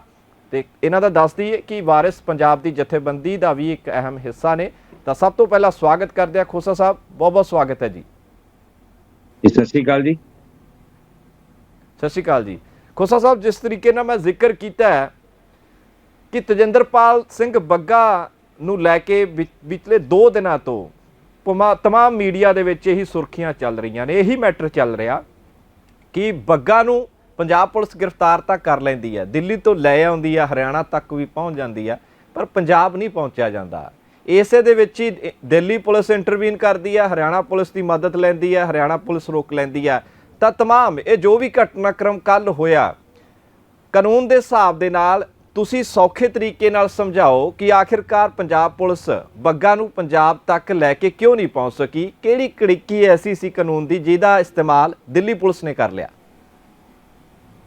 ਐਕਚੁਅਲੀ ਰਵਿੰਦਰ, ਇਹਦੇ ਚ ਕੀ ਹੈ ਕਿ ਜਦੋਂ ਆਊਟ ਆਫ ਸਟੇਟ ਕਿਤੇ ਰੇਡ ਕਰਨੀ ਹੈ ਤਾਂ ਪਹਿਲਾਂ ਉਹਨਾਂ ਕੋਲੇ ਜੇ ਇੱਥੋਂ ਦੀ ਪੁਲਿਸ ਕੋਲੇ ਵਾਰੰਟ ਹੋਣਾ ਜ਼ਰੂਰੀ ਸੀਗਾ, ਜਿਹੜਾ ਕਿ ਆਪਣੇ ਇਲਾਕਾ ਮੈਜਿਸਟ੍ਰੇਟ ਨੇ ਉਹਨਾਂ ਤੋਂ ਇਹਨਾਂ ਨੇ ਵਾਰੰਟ ਇਸ਼ੂ ਕਰਾਉਣਾ ਸੀ। ਤੇ ਆਫਟਰ ਦੈਟ ਉਹਨਾਂ ਨੇ ਉਸ ਪੁਲਿਸ ਸਟੇਸ਼ਨ ਜਾ ਕੇ ਉਹਦੇ ਵਾਰੰਟ ਨੂੰ ਐਗਜ਼ੀਕਿਊਸ਼ਨ ਕਰਵਾਉਣ ਵਾਸਤੇ ਉਹਨਾਂ ਨੂੰ ਇੰਟੀਮੇਟ ਕਰਕੇ ਉਹਦੀ ਗ੍ਰਿਫਤਾਰੀ ਕਰਕੇ ਤੇ ਜਿਹੜਾ ਉਸ ਤੋਂ ਬਾਅਦ ਉੱਥੋਂ ਦੀ ਜਿਹੜੀ ਲੋਕਲ ਕੋਰਟ ਹੈ ਉਹਦੇ ਚ ਪੇਸ਼ ਕਰਕੇ ਉਹਦਾ ਟ੍ਰਾਂਜ਼ਿਟ ਰਿਮਾਂਡ ਲੈਣਾ ਸੀ। ਤਾਂ ਟ੍ਰਾਂਜ਼ਿਟ ਰਿਮਾਂਡ ਜੇ ਰਾਸਤੇ 'ਚ ਹੁੰਦਾ ਤਾਂ ਪੰਜਾਬ ਪੁਲਿਸ ਨੂੰ ਇਹ ਦਿੱਕਤ ਨਹੀਂ ਆਉਣੀ ਸੀ, ਤੇ ਇਹੀ ਗੱਲ ਕਰਕੇ ਪੰਜਾਬ ਪੁਲਿਸ ਨੂੰ ਕਾਫੀ ਦਿੱਕਤ ਤੇ ਨਮੋਸ਼ੀ ਦਾ ਸਾਹਮਣਾ ਕਰਨਾ ਪਿਆ, ਕਿਉਂਕਿ ਜੇ ਤੇ ਫਿਰ ਖੋਸਾ ਸਾਹਿਬ ਗਲਤੀ ਹੈ ਇਹ, ਫਿਰ ਗਲਤੀ ਹੈ ਪੰਜਾਬ ਪੁਲਿਸ ਦੀ ਇਹ ਕਿ ਪ੍ਰੋਪਰ ਪ੍ਰੋਸੀਜਰ ਕਾਨੂੰਨ ਦਾ ਫਾਲੋ ਨਹੀਂ ਕੀਤਾ ਗਿਆ ਪੰਜਾਬ ਪੁਲਿਸ। ਹਾਂਜੀ, ਇਹ ਲੈਪਸ ਹੈ, ਬਿਲਕੁਲ ਲੈਪਸ ਹੈ ਤੇ ਬਿਲਕੁਲ ਇੱਕ ਜਲਦਬਾਜ਼ੀ ਦੇ ਵਿੱਚ ਆ ਕੇ ਕੋਰਟ ਤੋਂ ਬਾਅਦ ਆ ਕੇ ਕਹਿ ਦਿੰਦੇ ਨੇ ਅਨਮੋਲ ਰਤਨ ਏਜੀ ਨੇ ਪੰਜਾਬ ਸਰਕਾਰ ਦੇ, ਉਹ ਤਾਂ ਕਹਿੰਦੇ ਕਿ ਅਸੀਂ ਪ੍ਰੋਪਰ ਪ੍ਰੋਸੀਜਰ ਫਾਲੋ ਕੀਤਾ ਸੀ। ਧੱਕਾ ਹੋ ਗਿਆ, ਰਿਸਪੈਕਟਡ ਸੀਨੀਅਰ। ਹਾਂਜੀ ਬਿਲਕੁਲ, ਉਹ ਰਿਸਪੈਕਟਡ ਸੀਨੀਅਰ ਨੇ ਸਾਡੇ, ਔਰ ਉਹਦੇ ਚ ਇਹ ਹੈ ਵੀ ਇਹਦੇ ਚ ਜੇ ਧੱਕਾ ਨਹੀਂ ਹੋਇਆਗਾ, ਧੱਕਾ ਇਹ ਹੈ ਵੀ ਜੇ ਉਹਨਾਂ ਕੋਲੇ ਫੁੱਲ ਡਾਕੂਮੈਂਟੇਸ਼ਨ ਹੁੰਦੀ ਤਾਂ ਕਦੇ ਵੀ ਕੋਈ ਪ੍ਰੋਬਲਮ ਆਉਣੀ ਨਹੀਂ ਸੀ। ਜੇ ਉਹਨਾਂ ਕੋਲ ਟ੍ਰਾਂਜ਼ਿਟ ਰਿਮਾਂਡ ਹੁੰਦਾ ਤਾਂ ਉਹਨਾਂ ਨੂੰ ਪ੍ਰੋਬਲਮ ਆਉਣੀ ਨਹੀਂ ਸੀ। ਤਾਂ ਐਸੀ ਕੀ ਅਰਜੈਂਸੀ ਸੀਗੀ ਵੀ ਉਹਨਾਂ ਨੂੰ ਜਾ ਕੇ ਇਮੀਡੀਏਟਲੀ ਰੇਡ ਕਰਕੇ ਤੇ ਉਹਨਾਂ ਨੂੰ ਗ੍ਰਿਫਤਾਰ ਕਰਨਾ ਸੀਗਾ ਤੇਜਿੰਦਰਪਾਲ ਬੱਗਾ ਨੂੰ। ਇਹ ਤਾਂ ਇੱਕ ਜਸਟ ਇੱਕ ਦੋ ਮੈਂ ਤਾਂ ਇਹੀ ਕਹੂੰਗਾ ਵੀ ਦੋ ਵਿਅਕਤੀਆਂ ਦੀ ਲੜਾਈ ਸੀਗੀ, ਜਿਹੜੀ ਕਿ ਨਿੱਜੀ ਕਿੜ ਕੱਢਣ ਵਾਸਤੇ ਜਿਹੜਾ ਹੈਗਾ ਇਹ ਸਾਰਾ ਕੁਝ ਕੀਤਾ ਗਿਆ। ਤੇ ਅਦਰਵਾਈਜ਼ ਵੀ ਦੇਖਿਆ ਜਾਵੇ ਤੇ ਜੇ ਉਹ FIR ਨੰਬਰ 18 ਜੋ ਤੇਜਿੰਦਰਪਾਲ ਬੱਗਾ ਤੇ ਦਰਜ ਹੋਈ ਹੈ ਤਾਂ ਉਹ ਇਨਸੀਡੈਂਟ ਇਹ ਹੈ ਵੀ ਉਹਨਾਂ ਨੇ ਵੀਡੀਓਜ਼ ਅਰਵਿੰਦ ਕੇਜਰੀਵਾਲ ਤੇ ਹੋਰ ਲੀਡਰਾਂ ਦੇ ਖਿਲਾਫ ਜੋ ਭੱਦੀ ਸ਼ਬਦਾਵਲੀ ਯੂਜ਼ ਕੀਤੀ ਵੀ ਉਹ ਇਹੋ ਜਿਹੇ ਉਹਨਾਂ ਤੇ ਐਲੀਗੇਸ਼ਨ ਲੱਗੇ ਆ, ਉਹ ਐਲੀਗੇਸ਼ਨ ਲੱਗੇ ਆ ਤਾਂ ਉੱਥੇ ਦਿੱਲੀ ਪੁਲਿਸ ਕੋਲੇ ਉਹਨਾਂ ਨੂੰ ਅਰਵਿੰਦ ਕੇਜਰੀਵਾਲ ਨੂੰ FIR ਕਰਾਉਣ ਵਾਸਤੇ ਐਪਲੀਕੇਸ਼ਨ ਦੇਣੀ ਚਾਹੀਦੀ ਸੀ। ਫਿਰ ਇੱਥੇ ਕਿਉਂ ਉਹ ਡਾਕਟਰ ਸਨੀ ਸ਼ਰਮਾ ਨੇ ਇਸ ਦੇ ਕੰਪਲੇਨ ਸਨੀ ਆਲੂਵਾਲੀਆ ਉਹ ਉਹਨਾਂ ਤੋਂ ਇੱਥੇ ਐਪਲੀਕੇਸ਼ਨ ਦਵਾਈ ਗਈ। ਫਿਰ ਕੀ ਉੱਥੇ ਜੁਰਿਡਿਕਸ਼ਨ ਬਣਦੀ ਸੀ ਪੰਜਾਬ 'ਚ ਕਿ ਦਿੱਲੀ ਬਣਦੀ ਸੀ ਜੁਰਿਡਿਕਸ਼ਨ ਉਸ ਦੀ ਜਿਹੜੇ ਉਹਨੇ ਆਫੈਂਸ ਕਮਿਟ ਕੀਤਾ? ਪਰ ਖੋਸਾ ਸਾਹਿਬ ਕਾਨੂੰਨ ਕਹਿੰਦਾ ਇਹ ਕਿ ਜਿਵੇਂ ਸਭ ਨੂੰ ਦੇਖੋ ਪਤਾ ਹੈ ਕਿ ਜਿਹੜੀ ਦਿੱਲੀ ਪੁਲਿਸ ਆ ਉਹ ਦਿੱਲੀ ਸਰਕਾਰ ਦੇ ਅੰਡਰ ਨਹੀਂ ਚੱਲਦੀ। ਦਿੱਲੀ ਸਰਕਾਰ ਜਾਂ ਦਿੱਲੀ ਦੇ ਮੁੱਖ ਮੰਤਰੀ ਜਾਂ ਮੰਤਰੀਆਂ ਦੇ ਆਖੇ ਨਹੀਂ ਲੱਗਦੀ, ਕਿਉਂਕਿ ਉਹਨਾਂ ਦਾ ਕੰਟਰੋਲ ਨਹੀਂ ਹੈ। ਕਿ ਕਾਨੂੰਨ ਕਹਿੰਦਾ ਇਹ ਕਿ ਜੇ ਇੱਕ ਸੂਬੇ ਦੇ ਵਿੱਚ ਕੋਈ ਕਾਰਵਾਈ ਨਹੀਂ ਹੋਈ ਤਾਂ ਦੂਜੇ ਸੂਬੇ 'ਚ ਜਾ ਕੇ ਤੁਸੀਂ ਇੱਦਾਂ ਦੀ ਕਾਰਵਾਈ ਕਰਵਾ ਸਕਦੇ ਹੋ। ਪਹਿਲੀ ਗੱਲ ਤਾਂ ਦਿੱਲੀ ਪੁਲਿਸ ਚਾਹੇ ਉਹਦੇ ਸਟੇਟ ਥੱਲੇ ਨਹੀਂ, ਜੇ ਕੋਈ ਕ੍ਰਾਈਮ ਕਮਿਟ ਕਰਦਾ ਤਾਂ ਦਿੱਲੀ ਪੁਲਿਸ ਤਾਂ ਬਾਉਂਡ ਹੈ ਉੱਥੇ ਉਹਦੀ FIR ਰਜਿਸਟਰ ਕਰਨ ਨੂੰ। ਪਹਿਲਾਂ ਕੋਈ ਆਪਾਂ ਇਹ ਚੈੱਕ ਕਰਨਾ ਪਊਗਾ ਕਿ ਇਹ ਆਮ ਆਦਮੀ ਪਾਰਟੀ ਕਨੀਓ ਕੋ ਤੇਜਿੰਦਰਪਾਲ ਬੱਗਾ ਦੇ ਖਿਲਾਫ ਉੱਥੇ ਕੰਪਲੇਂਟ ਦਿੱਤੀ ਵੀ ਗਈ ਹੈ ਕਿ ਨਹੀਂ ਦਿੱਤੀ ਗਈ। ਤੇ ਜੇ ਪਹਿਲਾ ਸਵਾਲ ਤਾਂ ਇਹੀ ਬਣਦਾ ਵੀ ਜੇ ਕੋਈ ਉੱਥੇ ਕੰਪਲੇਂਟ ਦਿੱਤੀ ਹੈ ਕਿ ਨਹੀਂ ਦਿੱਤੀ। ਜੇ ਉੱਥੇ ਕੰਪਲੇਂਟ ਦਿੱਤੀ ਹੈ, ਕਾਰਵਾਈ ਨਹੀਂ ਕੀਤੀ, ਤਾਂ ਫਿਰ ਉਹਦੇ ਹੋਰ ਪ੍ਰੋਸੀਜਰ ਨੇ। ਉਹ ਕੋਰਟ ਕੋਲੇ ਜਾਣ ਉਹਦਾ ਪ੍ਰਾਈਵੇਟ ਕੰਪਲੇਂਟ ਫਾਈਲ ਕਰਨ ਜਾਂ ਕੋਈ ਡਾਇਰੈਕਸ਼ਨਸ ਫਾਈਲ ਕਰਨ ਆਨਰੇਬਲ ਹਾਈ ਕੋਰਟ ਦੇ ਸਾਹਮਣੇ। ਤਾਂ ਇਹਦਾ ਮਤਲਬ ਇਹ ਨਹੀਂ ਵੀ ਇੱਕ ਸਟੇਟ ਨੇ ਕਾਰਵਾਈ ਨਹੀਂ ਕੀਤੀ ਤੇ ਆਪਾਂ ਦੂਜੀ ਸਟੇਟ ਕੋਲੇ ਜਾ ਕੇ ਤੇ ਜਿੱਥੇ ਆਪਣਾ ਜ਼ੋਰ ਚੱਲਦਾ ਉੱਥੇ ਆਪਾਂ ਪਰਚਾ ਕਰਵਾ ਦਈਏ। ਇਹ ਤਾਂ ਫਿਰ ਖੋਸਾ ਸਾਹਿਬ ਸਿੱਧਾ ਇਹੀ ਗੱਲ ਲੱਗ ਰਹੀ ਆ, ਜਾਪ ਮਾਮਲਾ ਇਹੀ ਲੱਗ ਰਿਹਾ ਕਿ ਉੱਥੇ ਦਿੱਲੀ ਪੁਲਿਸ ਤੇ ਜ਼ੋਰ ਨਹੀਂ ਚੱਲਦਾ ਸੀ, ਮਨਮਰਜ਼ੀ ਦੇ ਨਾਲ ਕਾਰਵਾਈ ਨਹੀਂ ਕਰਵਾ ਸਕਦੇ ਸੀ। ਪੰਜਾਬ ਪੁਲਿਸ ਪੰਜਾਬ ਸਰਕਾਰ ਦੇ ਅੰਡਰ ਹੈ, ਆਮ ਆਦਮੀ ਪਾਰਟੀ ਦੀ ਸਰਕਾਰ ਬਣ ਗਈ ਹੈ, ਜੋ ਚਾਹੇ ਉਸ ਤਰੀਕੇ ਦੇ ਨਾਲ ਕਾਰਵਾਈ ਹੋ ਸਕਦੀ ਹੈ। ਫਿਰ ਨਿੱਜੀ ਕਿਹੜੀ ਹੋ ਗਈ ਹੈ ਤਾਂ ਫਿਰ ਇੱਕ ਤਰੀਕੇ ਨਾਲ ਬਿਲਕੁਲ 100% ਇਹ ਬਿਲਕੁਲ ਇੱਕ ਨਿੱਜੀ ਕਿੜ ਦਾ ਨਤੀਜਾ ਹੈ ਇਹ FIR। ਈਵਨ ਫਿਰ ਅਗਲਿਆਂ ਨੇ ਵੀ ਨੀਵਾਂ ਦਿਖਾਇਆ। ਇਹੀ ਕਿਤੇ ਜਿਵੇਂ ਅੱਜ ਪਿਛਲੇ ਦਿਨਾਂ 'ਚ ਸਿੱਖ ਯੂਥ ਤੇ ਵਿਚਾਰਿਆਂ ਦੇ ਪਰਚੇ ਹੋਏ ਆ ਤਾਂ ਉਹਨਾਂ ਨੂੰ ਕਦੇ ਪੰਜਾਬ ਪੁਲਿਸ ਦਿੱਲੀ ਤੋਂ ਫੜ ਕੇ ਲਿਆਉਂਦੀ ਤੇ ਰਾਸਤੇ 'ਚ ਕਿਸੇ ਨੇ ਛਡਾ ਲੈਣਾ ਸੀ? ਉਹ BJP ਦਾ ਬੰਦਾ ਸੀ ਤੇਜਿੰਦਰਪਾਲ ਸਿੰਘ ਬੱਗਾ ਤੇ ਉਹਨਾਂ ਨੇ ਅਗਲਿਆਂ ਨੇ ਰਾਸਤੇ 'ਚੋਂ ਹੀ ਲੈ ਲਿਆ, ਕਿਉਂਕਿ ਉਹਨਾਂ ਦਾ ਵੀ ਜ਼ੋਰ ਅਜਮਾਇਸ਼ ਉਹਨਾਂ ਦਾ ਵੀ ਚੱਲਦਾ ਸੀ। ਤੇ ਅੱਜ ਕੱਲ ਜਿਨ੍ਹਾਂ ਦਾ ਜ਼ੋਰ ਚੱਲਦਾ ਉਹ ਆਪਣੇ ਕਹਾਵਤ ਹੈ ਜਿਸ ਕੀ ਲਾਠੀ ਉਸ ਕੀ ਬੈਂਸ, ਤਾਂ ਉਹਦੇ ਅਕੋਰਡਿੰਗਲੀ ਉਹਨਾਂ ਨੇ ਆਪਣਾ ਜ਼ੋਰ ਅਜਮਾਇਸ਼ ਕਰਕੇ ਉਹਨਾਂ ਨੂੰ ਛਡਵਾ ਲਿਆ ਰਾਸਤੇ 'ਚੋਂ। ਤੇ ਉਹਦੇ 'ਚ ਜਿਹੜਾ ਟੋਟਲੀ ਜਿਹੜੀ ਕਿਰਕਰੀ ਹੋਈ ਹੈ ਉਹ ਪੰਜਾਬ ਪੁਲਿਸ ਦੀ ਹੋਈ ਹੈ, ਕਿਉਂਕਿ ਇਹ ਸਿੱਧਾ ਮਿਸਯੂਜ਼ ਕੀਤਾ ਗਿਆ ਹੈ ਪੰਜਾਬ ਪੁਲਿਸ ਨੂੰ ਇੱਕ ਆਪਦੀ ਪਰਸਨਲ ਰੰਜਿਸ਼ ਕੱਢਣ ਵਾਸਤੇ। ਤਾਂ ਖੋਸਾ ਸਾਹਿਬ ਫਿਰ ਇਹੀ ਲੱਗਦਾ ਕਿ ਸ਼ਰੇਆਮ ਕਿੜ ਕੱਢਣ ਵਾਲੀ ਗੱਲ ਹੋ ਗਈ ਕਿ ਦਿੱਲੀ ਪੁਲਿਸ ਤੁਹਾਡਾ ਕਹਿਣਾ ਨਹੀਂ ਮੰਨਦੀ। ਪੰਜਾਬ ਦੇ ਵਿੱਚ ਤੁਹਾਡੀ ਹੁਣੇ ਸਰਕਾਰ ਬਣੀ ਹੈ, ਪੰਜਾਬ ਪੁਲਿਸ ਪੰਜਾਬ ਸਰਕਾਰ ਦੇ ਆਖੇ ਲੱਗਦੀ ਹੈ, ਮਨਮਰਜ਼ੀ ਦੀ ਕਾਰਵਾਈ ਕਰਵਾ ਸਕਦੇ ਆ। ਕਿਹੜਾ ਵਾਲਾ ਹੀ ਮਾਮਲਾ ਫਿਰ ਤਾਂ ਇਹ ਸਿੱਧੇ ਤਰੀਕੇ ਨਾਲ ਬਿਲਕੁਲ ਬਿਲਕੁਲ ਜੀ, ਬਿਲਕੁਲ ਇਹ ਨਿੱਜੀ ਕਿਹੜਾ ਹੈ। ਨਾਲੇ ਇੱਕ ਸਵਾਲ ਹੋਰ ਹੈ, ਜੇ ਤੁਸੀਂ ਕਿਹਾ ਸੀ ਵੀ ਦਿੱਲੀ ਪੁਲਿਸ ਕਹਿਣੇ 'ਚ ਨਹੀਂ, ਕਹਿਣਾ ਨਾ ਕਹਿਣਾ ਕਾਨੂੰਨ ਨਹੀਂ ਕਹਿੰਦਾ ਹੈ ਵੀ ਕਿਸੇ ਦੇ ਕਹਿਣੇ 'ਚ ਕੋਈ ਹੋਇਆ ਕਿ ਨਹੀਂ ਹੈ। ਤਾਂ ਆਪਾਂ ਪਹਿਲਾਂ ਕੀ ਕਰਨਾ ਹੈ, ਆਪਾਂ ਮੂਵ ਕਰਨਾ ਉਹਨਾਂ ਕੋਲੇ, ਫਿਰ ਉਹ ਕਾਰਵਾਈ ਨਹੀਂ ਕਰਦੇ ਤਾਂ ਉਹਦੇ ਫਰਦਰ ਬਦਲ ਹੈਗੇ ਆ, ਆਪਾਂ ਕਿਵੇਂ ਫਰਦਰ ਪ੍ਰੋਸੀਡਿੰਗਸ ਕਰ ਸਕਦੇ ਹਾਂ। ਕੋਈ ਇਹ ਨਹੀਂ ਵੀ ਉਹ ਆਖੇ ਨਹੀਂ ਲੱਗਦੀ ਤੇ ਮੰਨ ਲਓ ਇੱਥੇ ਮੇਰੇ ਕੋਈ ਜੁਰਮ ਪੰਜਾਬ 'ਚ ਹੋਇਆ ਤੇ ਪੰਜਾਬ ਪੁਲਿਸ ਨੇ ਉਹਨੂੰ ਨਹੀਂ ਮੰਨਿਆ ਤਾਂ ਆਪਾਂ ਜਾ ਕੇ ਰਾਜਸਥਾਨ 'ਚ ਕਰਾ ਦਈਏ ਜਾਂ ਆਪਾਂ ਉੱਤਰ ਪ੍ਰਦੇਸ਼ ਜਾ ਕੇ ਕਰਾ ਦਈਏ, ਇਸ ਤਰ੍ਹਾਂ ਕਦੇ ਨਹੀਂ ਹੋ ਸਕਦਾ। ਤਾਂ ਉਹਦੇ ਵਾਸਤੇ ਹੋਰ ਬਦਲ ਹੈਗੇ ਕਾਨੂੰਨ ਦੇ। ਤਾਂ ਜੇ ਪੁਲਿਸ ਨਹੀਂ ਜਾਂਦੀ ਤਾਂ ਅਸੀਂ ਸਿੱਧੇ ਡਾਇਰੈਕਸ਼ਨਸ ਫਾਈਲ ਕਰ ਸਕਦੇ ਹਾਂ ਬਿਫੋਰ ਦੀ ਆਨਰੇਬਲ ਹਾਈ ਕੋਰਟ। ਜੇ ਉਥੋਂ ਇੱਥੇ 156 ਥੱਲੇ ਅਸੀਂ ਥੱਲੇ ਇਲਾਕਾ ਮੈਜਿਸਟ੍ਰੇਟ ਦੇ ਫਾਈਲ ਕਰ ਸਕਦੇ ਹਾਂ to direct the SHO to register the FIR ਜੇ ਕੋਈ ਅਫੈਂਸ ਕਮਿਟ ਹੋਇਆ ਤਾਂ। ਤੇ ਜੇ ਇਸ ਤਰ੍ਹਾਂ ਦਾ ਕੁਝ ਕੀਤਾ ਹੀ ਨਹੀਂ ਤਾਂ ਫਿਰ ਤਾਂ ਸਿੱਧਾ ਇਹ ਸਾਬਤ ਹੋ ਰਿਹਾ ਹੈ ਵੀ ਇੱਕ ਅਰਵਿੰਦ ਕੇਜਰੀਵਾਲ ਜਿਹਦੇ ਕੋਲੇ ਨਾ ਤਾਂ ਕੋਈ ਪੰਜਾਬ ਦਾ ਅਹੁਦਾ ਹੈ ਤੇ ਨਾ ਹੀ ਮਤਲਬ ਉਹਦੇ ਕੋਲੇ ਕੋਈ ਕਨਸਟੀਟਿਊਸ਼ਨ ਪੋਸਟ ਹੈ ਪੰਜਾਬ ਦੀ, ਜਸਟ ਇੱਕ ਪੰਜਾਬ ਪੁਲਿਸ ਨੂੰ ਇਹ ਆਮ ਆਦਮੀ ਪਾਰਟੀ ਦਾ ਸੁਪਰੀਮੋ ਹੋਣ ਤੇ ਮਿਸਯੂਜ਼ ਕਰ ਰਿਹਾ। ਹੋਰ ਇਸ ਤੋਂ ਉੱਤੇ ਕੁਝ ਵੀ ਨਹੀਂ ਹੈ। ਤੇ ਇਸ ਤੋਂ ਇੱਕ ਗੱਲ ਹੋਰ ਵੀ ਸਿੱਧ ਹੋ ਗਈ ਹੈ ਵੀ ਇੱਥੇ ਸਭ ਕੁਝ ਜਿਹੜਾ ਜ਼ੋਰ ਵਾਲੇ ਦਾ ਹੈ, ਕਾਨੂੰਨ ਵੀ ਜ਼ੋਰ ਵਾਲੇ ਦਾ ਹੈ, ਜਿਹੜੇ ਮਾੜੇ ਦੀ ਕੋਈ ਸੁਣਵਾਈ ਨਹੀਂ। ਜੇ ਇੱਥੇ ਹੀ ਕੋਈ ਹੋਰ ਬੰਦੇ ਨੂੰ ਦਿੱਲੀ ਪੁਲਿਸ ਪੰਜਾਬ ਪੁਲਿਸ ਦਿੱਲੀ ਤੋਂ ਫੜ ਕੇ ਲਈ ਹੁੰਦੀ, ਕਿਸੇ ਦੀ ਕੋਈ ਸੁਣਵਾਈ ਨਹੀਂ ਹੋਣੀ ਤੇ ਅਗਲਿਆਂ ਨੇ ਭਾਂਦੀ ਉਹਦੇ ਕੋਲੇ ਬੀਜੇਪੀ ਦਾ ਕੋਈ ਬੜਾ ਵੱਡਾ ਅਹੁਦਾ ਨਹੀਂ ਹੈ ਜਿੱਥੋਂ ਤੱਕ ਮੈਨੂੰ ਪਤਾ ਹੈ ਤੇਜਿੰਦਰਪਾਲ ਬੱਗਾ ਜੀ ਕੋਲੇ। ਬਿਲਕੁਲ ਖੋਸਾ ਸਾਹਿਬ, ਇਹ ਬਹੁਤ ਸਾਰੇ ਤੁਸੀਂ ਬੜੀ ਸੋਹਣੀ ਗੱਲ ਕਹੀ ਹੈ ਕਿ ਜੇ ਕੋਈ ਦਿੱਲੀ ਦਾ ਮਾਮਲਾ, ਪਹਿਲੀ ਗੱਲ ਤਾਂ ਪੰਜਾਬ 'ਚ ਛੇਤੀ ਤਾਂ ਪੁਲਿਸ ਦਰਜ ਹੀ ਨਹੀਂ ਕਰਦੀ, ਜੇ ਦਰਜ ਕਰ ਲੈਂਦੀ ਹੈ ਫਿਰ ਸੰਮਣ ਫੜਾਉਣ ਆਪ ਨਹੀਂ ਜਾਂਦੀ, ਜੇ ਸੰਮਣ ਫੜਾਉਣ ਵੀ ਚਲੇ ਜਾਂਦੀ ਹੈ ਤਾਂ ਐਦਾਂ ਦੀ ਗ੍ਰਿਫਤਾਰੀ ਕਰਨ ਦੇ ਲਈ ਇੰਨੀ ਪਹਿਲ ਕਦੇ ਨਹੀਂ ਮਤਲਬ ਪੁਲਿਸ ਦੇ ਵੱਲੋਂ ਦਿਖਾਈ ਗਈ, ਜਿਸ ਤੋਂ ਸਾਫ਼ ਪਤਾ ਲੱਗਦਾ ਕਿ ਇੱਕ ਰੰਜਿਸ਼ ਦਾ ਮਾਮਲਾ ਕਿਤੇ ਨਾ ਕਿਤੇ ਨਜ਼ਰ ਆ ਰਿਹਾ। ਪਰ ਮੁੱਖ ਮੰਤਰੀ ਬਣਨ ਤੋਂ ਬਾਅਦ ਭਗਵੰਤ ਸਿੰਘ ਮਾਨ ਦੀ ਮੈਨੂੰ ਯਾਦ ਆ ਪਹਿਲੀ ਸਪੀਚ 'ਚ ਉਹਨਾਂ ਨੇ ਇਹੀ ਕਿਹਾ ਸੀ, ਉਹ ਕਹਿੰਦੇ ਸੀ ਅਸੀਂ ਵਿਡਾਂਟਾ ਪੋਲਿਟਿਕਸ ਨਹੀਂ ਕਰਨੀ, ਮਤਲਬ ਬਦਲਾਖੋਰੀ ਦੀ ਰਾਜਨੀਤੀ 'ਚ ਨਹੀਂ ਪੈਣਾ ਕਹਿੰਦੇ। ਪਰ ਇਹ ਤਾਂ ਲੱਗ ਰਿਹਾ ਕਿ ਬਦਲਾਖੋਰੀ ਦੀ ਰਾਜਨੀਤੀ ਹੋ ਰਹੀ ਹੈ ਫਿਰ ਬਿਲਕੁਲ ਸਿੱਧਾ ਬਦਲਾਖੋਰ ਦੀ ਰਾਜਨੀਤੀ ਦੇ ਤਹਿਤ ਹੀ ਕੁਝ ਕੀਤਾ ਗਿਆ। ਤੁਸੀਂ ਐਫਆਈਆਰ ਦਾ ਹੈਡ ਨੋਟ ਪੜ੍ਹਿਓ ਜਿੱਥੇ ਸਬਜੈਕਟ ਲਿਖਿਆ ਉਹਨਾਂ ਨੇ ਇਹ ਵੀ ਲਿਖਿਆ ਵੀ ਰਿਲੀਜੀਅਸ ਸੈਂਟੀਮੈਂਟਸ ਸਾਡੇ ਮਤਲਬ ਜਿਹੜੀਆਂ ਹਰਟ ਹੋਈਆਂ। ਤਾਂ ਮੈਨੂੰ ਨਹੀਂ ਪਤਾ, ਮੈਂ ਨਹੀਂ ਸੁਣੀ ਉਹਦੀ ਸਟੇਟਮੈਂਟ ਉਹਨੇ ਕੀ ਦਿੱਤੀ ਹੈ, ਉਹਨੇ ਅਪਸ਼ਬਦ ਬੋਲੇ ਆ ਤਾਂ ਜੇ ਉਹਨੇ ਬੋਲੇ ਆ, ਜੇ ਉਹਦੇ ਮਤਲਬ ਕਾਨੂੰਨਨ ਤੌਰ ਤੇ ਕੁਝ ਉਹਨਾਂ ਨੇ ਜੁਰਮ ਕੀਤਾ ਤਾਂ ਉਹਦੇ ਖਿਲਾਫ ਕਾਰਵਾਈ ਹੋਣੀ ਚਾਹੀਦੀ ਹੈ। ਪਰ ਜੋ ਮਤਲਬ ਰਵੱਈਆ ਸੀ ਸਰਕਾਰ ਦਾ, ਉਹ ਸਿੱਧਾ ਜਿਹੜਾ ਹੈਗਾ ਬਦਲਾਖੋਰੀ ਵਾਲਾ ਰਵੱਈਆ ਲੱਗਦਾ ਸੀ, ਜਦੋਂ ਕਿ ਇਹ ਤਾਂ ਗਾਂ ਦੇ ਫੈਸਲੇ ਆ, ਕੋਰਟ ਦੇ ਫੈਸਲੇ ਆ ਕਿ ਇੱਥੇ ਜੁਰਮ ਬਣਦਾ ਜਾਂ ਨਹੀਂ ਬਣਦਾ। ਕਿ ਉਹ ਜਿਵੇਂ ਹੁਣ ਉਹਨਾਂ ਨੇ ਵਾਰੰਟ ਅੱਜ ਜਾਰੀ ਕਰਾਇਆ, ਤਾਂ ਜੇ ਕੱਲ ਹੀ ਜਾਰੀ ਕਰਾ ਲੈਂਦੇ ਤੇ ਕੱਲ ਜਾਰੀ ਕਰਾ ਕੇ ਜਾਂਦੇ ਤੇ ਨਮੋਸ਼ੀ ਦਾ ਸਾਹਮਣਾ ਬਿਲਕੁਲ ਖੋਸਾ ਸਾਹਿਬ, ਇਸੇ ਗੱਲ ਤੇ ਯਾਦ ਆ ਰਿਹਾ ਸੀ ਤੁਹਾਡੇ ਸਵਾਲ ਮੇਰਾ ਹੀ ਸੀ ਕਿ ਅੱਜ ਮੋਹਾਲੀ ਪੁਲਿਸ ਤੋਂ ਵਾਰੰਟ ਇਸ਼ੂ ਕਰਵਾ ਲਏ ਪੰਜਾਬ ਪੁਲਿਸ ਨੇ, ਮੋਹਾਲੀ ਪੁਲਿਸ ਨੇ, ਤੇ ਅਦਾਲਤ ਨੇ ਕਹਿ ਦਿੱਤਾ ਕਿ ਜਾਓ ਕਿ ਤੇਜਿੰਦਰਪਾਲ ਬੱਗਾ ਨੂੰ ਫੜ ਕੇ ਗ੍ਰਿਫਤਾਰ ਕਰਕੇ ਲੈ ਕੇ ਆਓ, ਅਦਾਲਤ 'ਚ ਪੇਸ਼ ਕਰੋ। ਇੱਕ ਤਾਂ ਇਹ ਹੋ ਗਿਆ ਕਿ ਕੱਲ ਇਹ ਵਾਰੰਟ ਨਹੀਂ ਸੀ ਪੰਜਾਬ ਪੁਲਿਸ ਕੋਲ, ਜੇ ਹੁੰਦੇ ਤਾਂ ਨਮੋਸ਼ੀ ਨਾ ਹੁੰਦੀ, ਅੱਜ ਹੁਣ ਵਾਰੰਟ ਕਢਾ ਲਏ ਗਏ ਨੇ। ਦੂਸਰੀ ਡਿਵੈਲਪਮੈਂਟ ਇਸੇ ਮਾਮਲੇ 'ਚ ਇਹ ਲੱਗ ਰਹੀ ਹੈ, ਇਸੇ ਕੇਸ ਦੇ ਨਾਲ ਜੁੜਿਆ ਹੋਇਆ ਐਂ ਲੱਗ ਰਿਹਾ ਵੀ ਜਿਹੜਾ ਅਮਰਗੜ੍ਹ ਦੇ ਆਮ ਆਦਮੀ ਪਾਰਟੀ ਦੇ ਐਮਐਲਏ ਦੇ ਘਰ ਤੇ ਅੱਜ ਸੀਬੀਆਈ ਦੀ ਰੇਡ ਵੀ ਹੋ ਗਈ ਹੈ। ਇਹਨੂੰ ਤੁਸੀਂ ਕਿਵੇਂ ਦੇਖਦੇ ਹੋ ਕਿ ਹੁਣ ਇਹ ਸੈਂਟਰ ਤੇ ਪੰਜਾਬ ਜਾਂ ਫਿਰ ਦਿੱਲੀ ਸਰਕਾਰ ਦਾ ਪੇਚਾ ਸ਼ੁਰੂ ਹੋ ਗਿਆ ਇੱਥੋਂ?